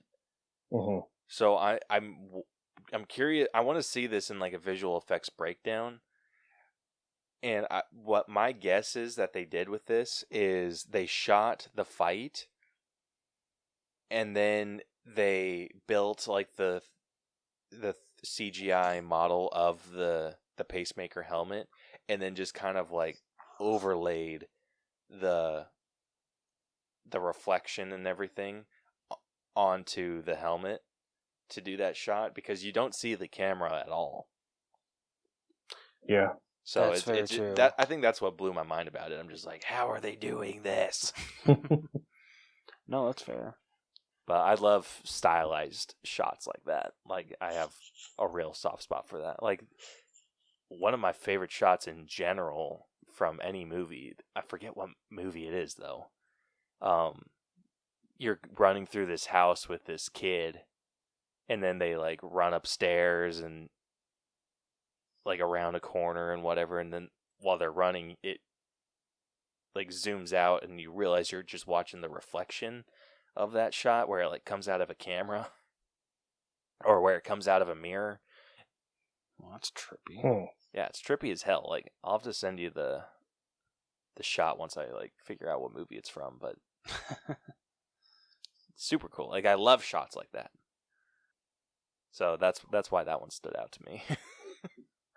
Okay, yeah, I may need to watch that part again. Yeah. Everything else that stood out to me was just stuff that was really gross. Oh, the gore in this movie was fantastic. Like, James Gunn outdid himself. Yeah, he did such a good job. Trying to think of like specific things.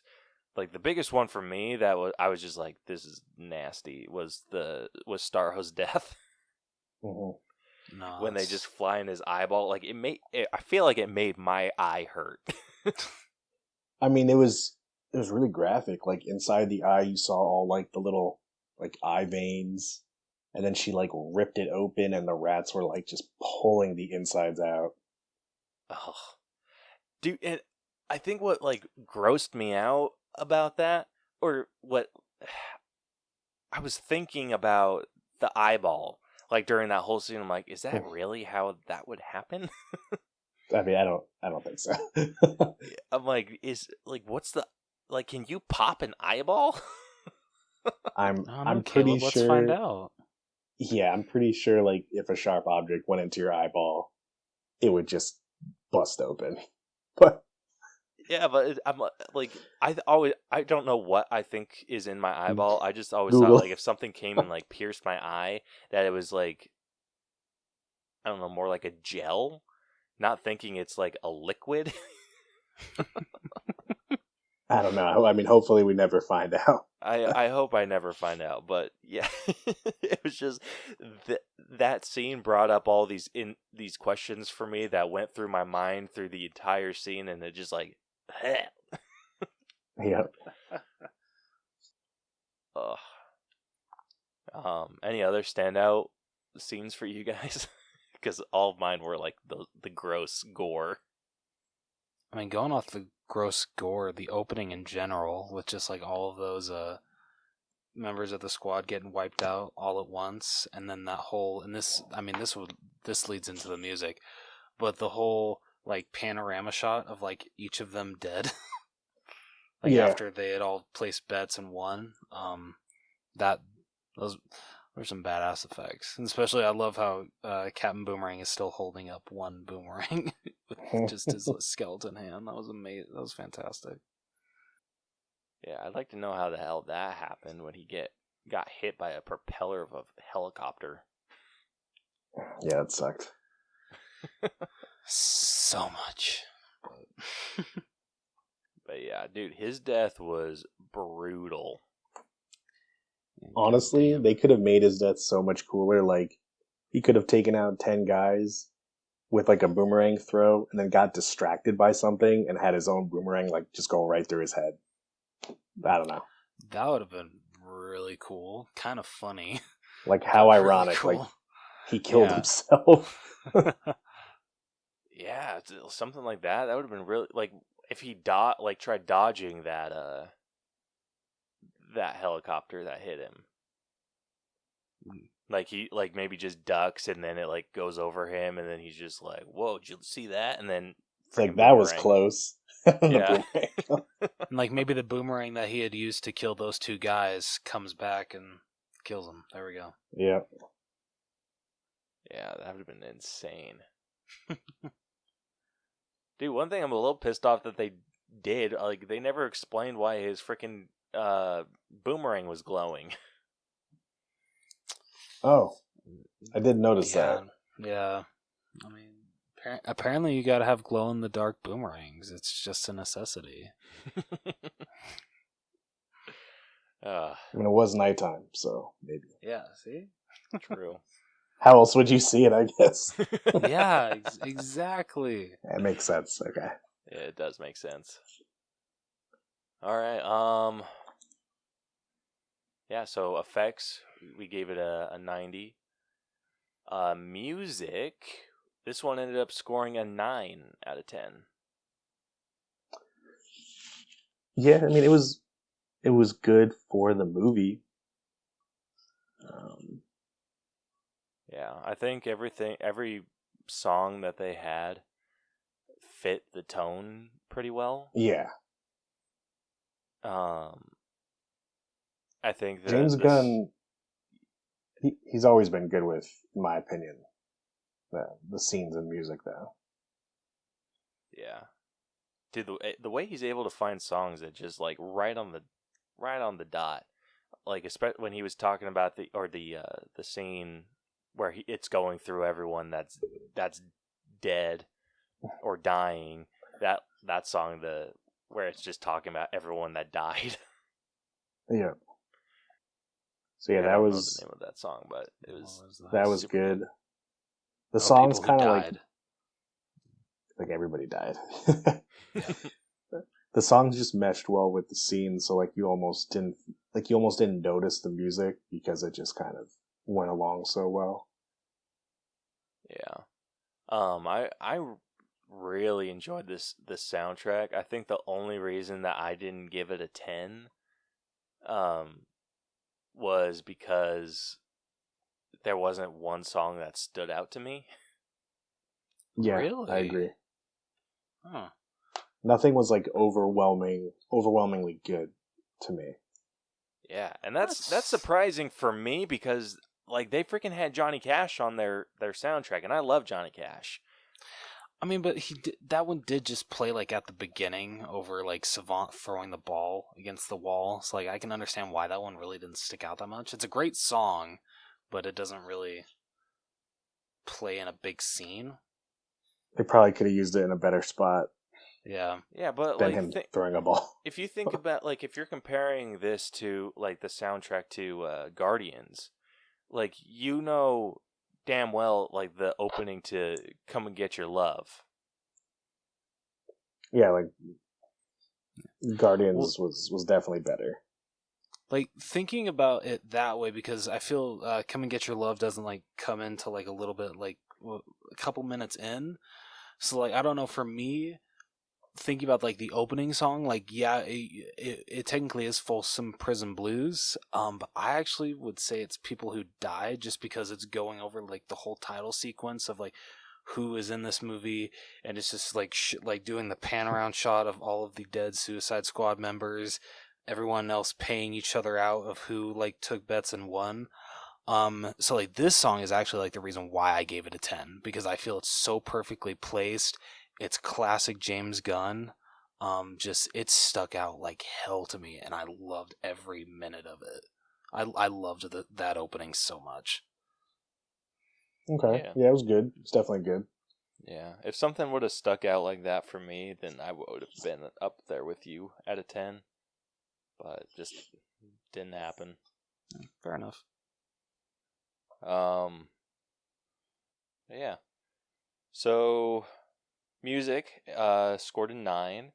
Costumes, this is another one that we were unanimous on. We all ended up giving it a 10. Hell yeah. Yeah, so whose costume stood out to you guys the most? It's a tough one. Yeah, it is. I would say stood out to me the most was probably Polka Dot Man, because it was just weird. I liked Peacemakers the most, though. Oh yeah. Yeah, that's fair. Yeah, like Bloodsports was it definitely matched him. It was badass, but like John Cena's it was such a random wardrobe. Like he had like a half kind of helmet, super tight shirt, and then like skin tight khakis. It was just odd. No, that's fair. Dude, one thing that threw me off with his outfit was the weapons he was using. Oh, like the freaking axe. Yeah, like where the hell was he storing that axe? Yeah, I don't know where he got that axe from. And he had a sword at one point, didn't he? Yes, he did. Yeah, towards the ending. I don't remember the sword at all. Yeah, like when they're like before they enter like the huge building to kill Starro, when they're killing off the people that are patrolling the area. Yeah, he's taking out a bunch of people with a sword. Okay, yeah. I don't know where he was keeping that because he didn't have like a bag or any kind of holsters or anything. No. Yeah, like I feel like the only holster that he had was for his big ass gun. Yeah, no, that's true. But yeah, like in Bloodsport, like at least his made sense. Like I had to look it up, like what the hell was up with this suit, and realized it was like nanotechnology. Wow. But yeah, his weapons were weird. I thought it was really cool though how like they all like attached to like a certain piece of his suit to where like the part towards the end where he's like, "Oh shit, I'm out of pieces to add to my gun." Yeah, I thought noticed that. that. Was a cool idea. Yeah, that was kind of super like cool. His suit and the weapons are one. Yeah, exactly. Dude, I freaking loved his little wrist-mounted dart thrower. That thing was cool. That was pretty cool. Like the way that he was like moving looked like he was shooting a bow, and it took me a while to be like, wait, what the hell is he doing? And then like it was the shot like right before they were able to enter Jotunheim, and I saw him do the dart thing. I'm like, that is so cool. Like, would that actually work? Yeah, that was pretty cool. Yeah, I loved all of his weapons were so cool, and his mask was bitchin' too. Yep. Favorite part of his outfit. Yeah, I wish he wore it more. But I mean, I guess Idris Elba needs some FaceTime. No, because honestly, I feel he wore his mask or helmet, whatever, more than Will Smith wore his Deadshot mask in the first one. That is true, but that is also not a very high bar. Yeah, true. Fair enough. Oh. Yeah, but I think everyone's costume fit really well. I think Harley's was really cool. I think a little disappointed that she was just in a dress for the rest of the movie. But whatever. Like everyone else's was pretty cool. Polka Dot Man's was cool. Like it looked like something his mom would make. Yeah, I'll definitely agree with you on that one. Like I loved how that suit was put together. Yeah, I love like Ratcatcher's was super cool. Like I really liked basic, hers. but she pulled it off, especially the mask. Mask was did. super cool. Yeah. Yeah, it was unique. They were all unique in a special way for sure. Yeah. And then one for going into King Shark and just his character design, which I kind of consider in costumes. I love the great white shark look of King Shark. Yeah. So It does look good. Yeah, anytime there's only been 2 different ways that people have portrayed King Shark, and it's either the great white shark or they have like a hammerhead version. Which I think they're going with the hammerhead version in the Suicide Squad video game that's going to be coming out. Okay. But I always prefer the great white shark version. I mean, it's supposed to be the most like badass shark, right? Supposedly. So yeah, I love that look. And I love it more because of the Harley Quinn TV show, because King Shark's in that one, and he and they have the great white version. Oh, okay. I didn't know that. Yeah. That's a good show. If you like Harley Quinn and just the antics she gets into, like I think the Harley Quinn show is a good one. Also on HBO Max. Oh. Seems like everything is on Max now. Seems like it. Any other costumes that stood out to you guys? Man, I'd probably actually say TDKs just for how ridiculous it looked. Dude, TDK, what about Javelin? Okay, Yeah, I that's a thought good Javelin looked like he might be a badass, but then did nothing. one. Yeah. That's right. I didn't see him do shit at the beginning. Well, technically, he gave the javelin to Harley Quinn to kill Starro, but other than that, he served no purpose. Considering, he never got any good throws with the javelin. Honestly, the coolest part he had with that was when he's spinning it at the beginning when they're introducing the team. Dude, straight up.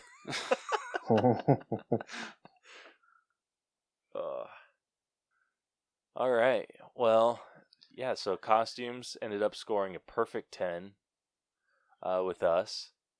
Now getting into our own personal grade, we all collectively gave this an 84.6. Not bad. Yeah, so we were all in the 80s with our personal grade. Rose was actually the highest, sitting at an 89. 89. That's it's a little high. Nah, it's fair. I don't know, like for some reason, like probably my first time it would have been a little lower, but like after watching it a second time, it went up a little bit for some reason. I enjoyed it a lot more the second time. Jeez, I was like total opposite. I watched it a second time and liked it less.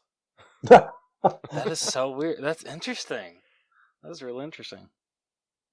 Yeah, well, maybe it was just because I was watching it super late. I was super tired, and so I was just kind of like dozing off, and maybe that's what I was thinking. Like, oh, this can't keep my attention. It's probably that because I honestly, so I've watched Endgame at like I've started Endgame at like 11:30 and been able to finish that movie no problem. I mean, Endgame was a good movie. Yeah, and then this movie I started at like 9:30 and I was just like dozing off like really bad. What'd you give it as your overall?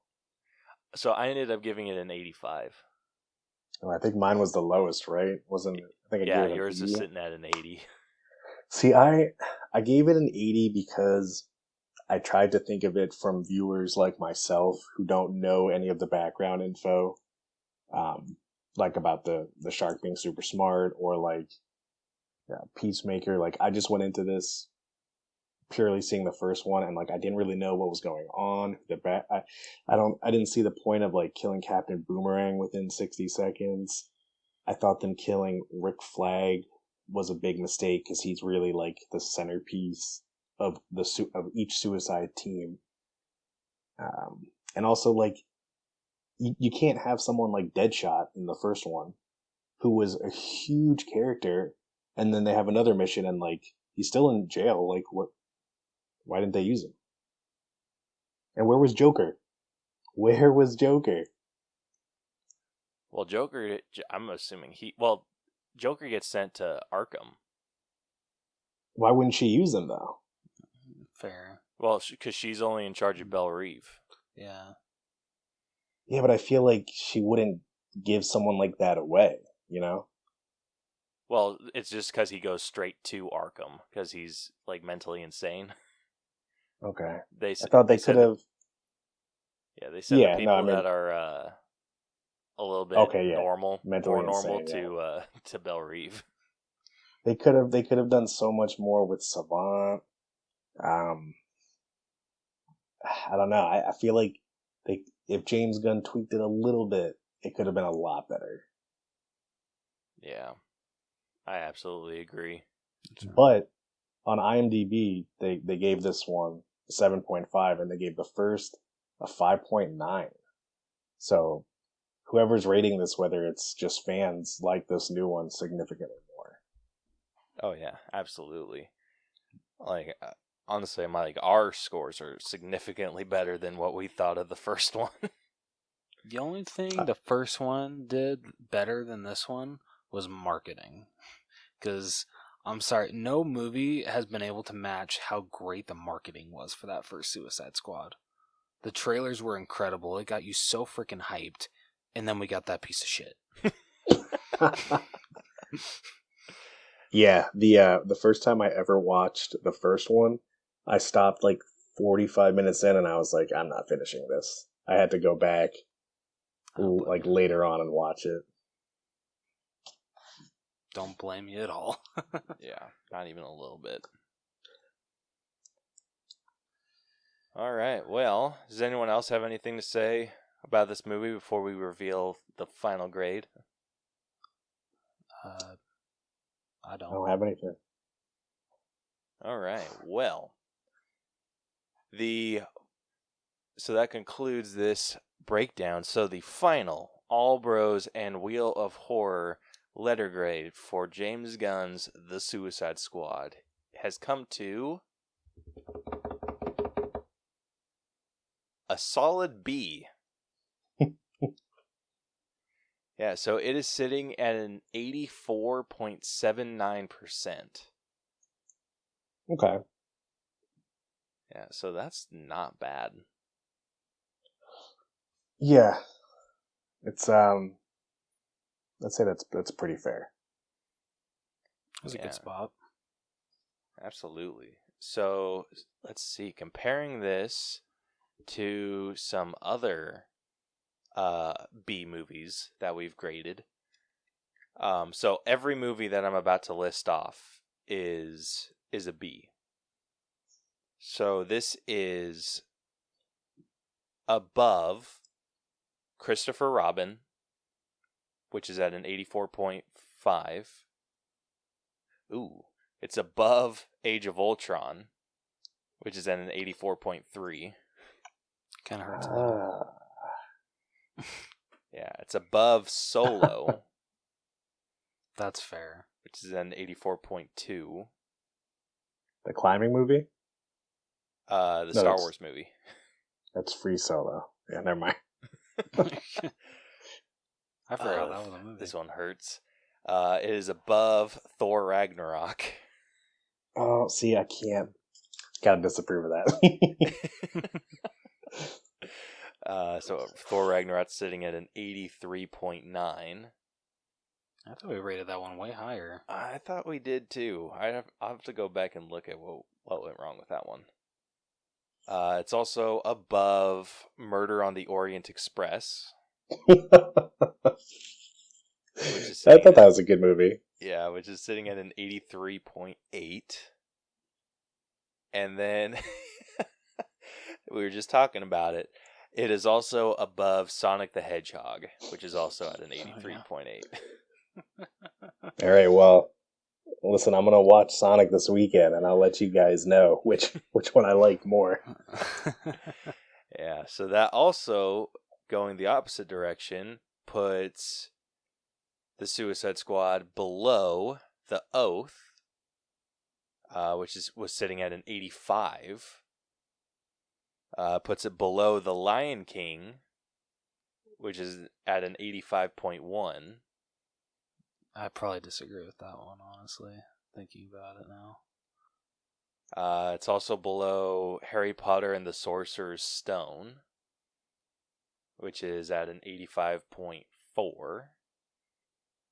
I completely forgot we've graded a Harry Potter film on this podcast. Well, we didn't have an episode about it. This is one that we just kind of did. Oh, for like those rapid fire breakdowns? Yeah. Okay. Let's see. It's also below Onward, which is sitting at an 85.6. It's fair. It's an underrated Pixar movie. And then finally, it is below The Force Awakens, which is at an 85.8.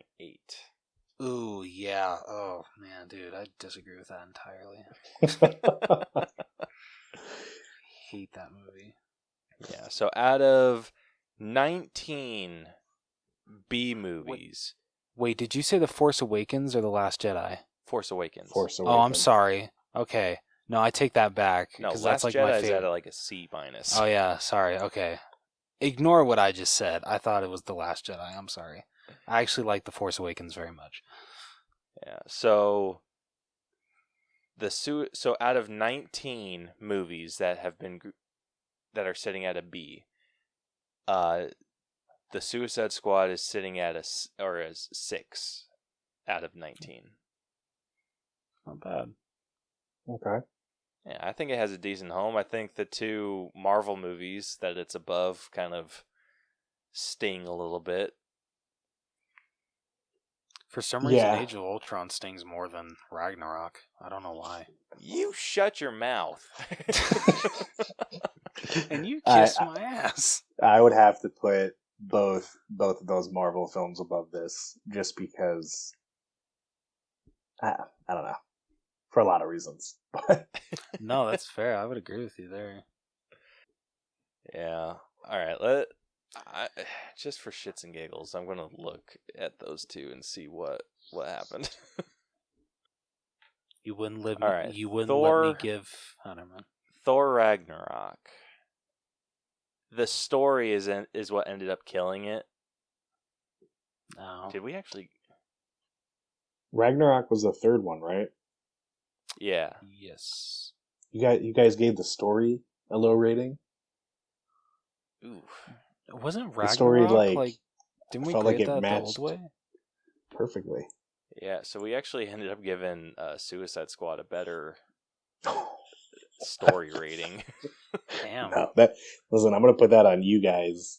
I don't think my score attributed to that. Let's see who gave the highest. Rose. Yeah, I'm sorry. You're messing up the whole rating scheme of these other I'm movies. sorry.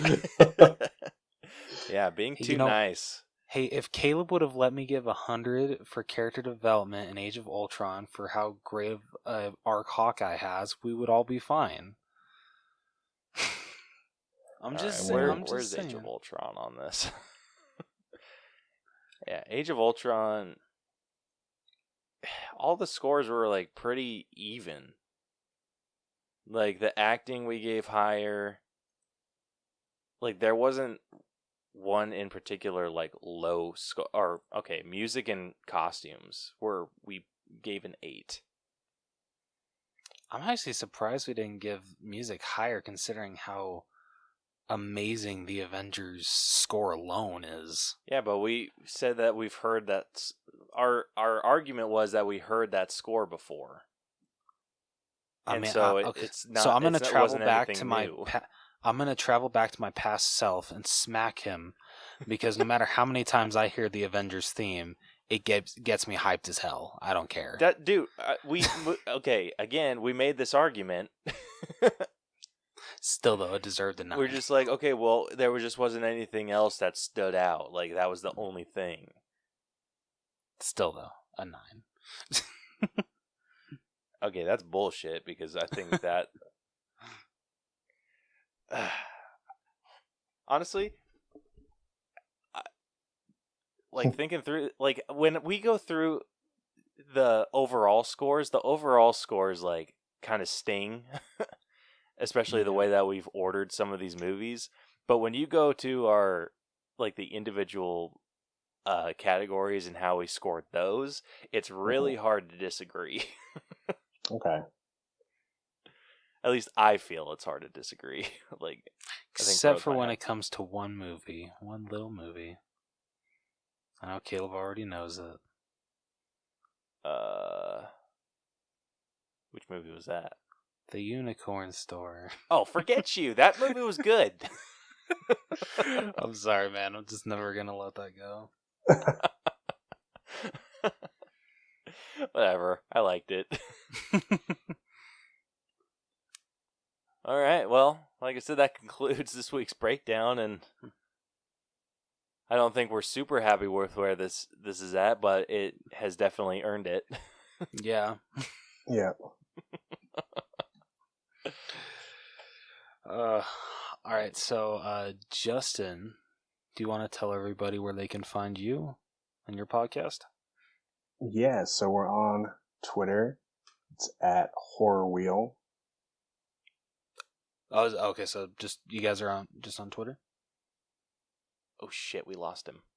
Oh. Okay, now you can go. Okay. Yeah, so we're at Twitter at Horror Wheel, and then Instagram is horror. Wait, what is it? Wheel _of _horror. A website, and pretty active on it. I actually do all the social media stuff, so if you reach out, you're going to be talking to me of the three, and definitely comment back. Hell yeah. But thanks for having me, guys. Good talk about it. Definitely do a collab again, and I will let you guys know about what was it, Sonic, and then what was the other one? Oh, was it Spiral? Oh yeah. Okay. So I'll let both of you know. Sweet. Yeah, please do, and thank you so much for reaching out to us. Yeah, thank you. Let's do this again. We'll when I post the things of like upcoming movies, if something just like screams out to you, shoot me a DM. Sweet. Oh, absolutely. Yeah. So if you liked what you heard and want to follow and subscribe to us wherever you listen to podcasts, we are on Apple Podcasts, Google Podcasts, Stitcher, iHeartRadio, RadioPublic, Radio.com, Spotify, and much, much more. You can also catch all of our episodes on YouTube. And then if you want to follow us on social media, those are Facebook, which is www.facebook.com/The Allbros, Twitter and Instagram at The Allbros, or you can email us, theallbroschannel@gmail.com. If you want to DM or if you want to direct message us, you can do it on any of those with a episode idea you have, answer our question of the week, all that fun jazz. And then if you want to check out our website, tinyurl.com/The Allbros. Caleb just recently updated it. He did an amazing job. So definitely go check out our updated website. And then if you want to go buy some merch, you can go to tpublic.com/user/The Allbros channel. Yeah, if you want to buy what's ever left. Exactly. But if you go to our website, Caleb does have links to the TeePublic store as well there. So yeah, or just go to the website because we can make you something way better. That's true. He created this thing to where you can request custom artwork, and we'll do our best to make it happen. Do it. Yeah. So next week, we will be breaking down, isn't it The Hitman's Wife's Bodyguard, Caleb? Yep. All right. So you can look forward to that episode next week. But until then, this has been the All Bros podcast with special guest Justin. I almost said Jason. I'm so sorry. It's okay. It's a little late for me right now. From the Wheel of Horror podcast. And we will catch you guys next week. Deuces. Dude, what the hell? I'm sorry. I gotta, I'm the one signing off. I gotta steal your line. Sorry, buddy.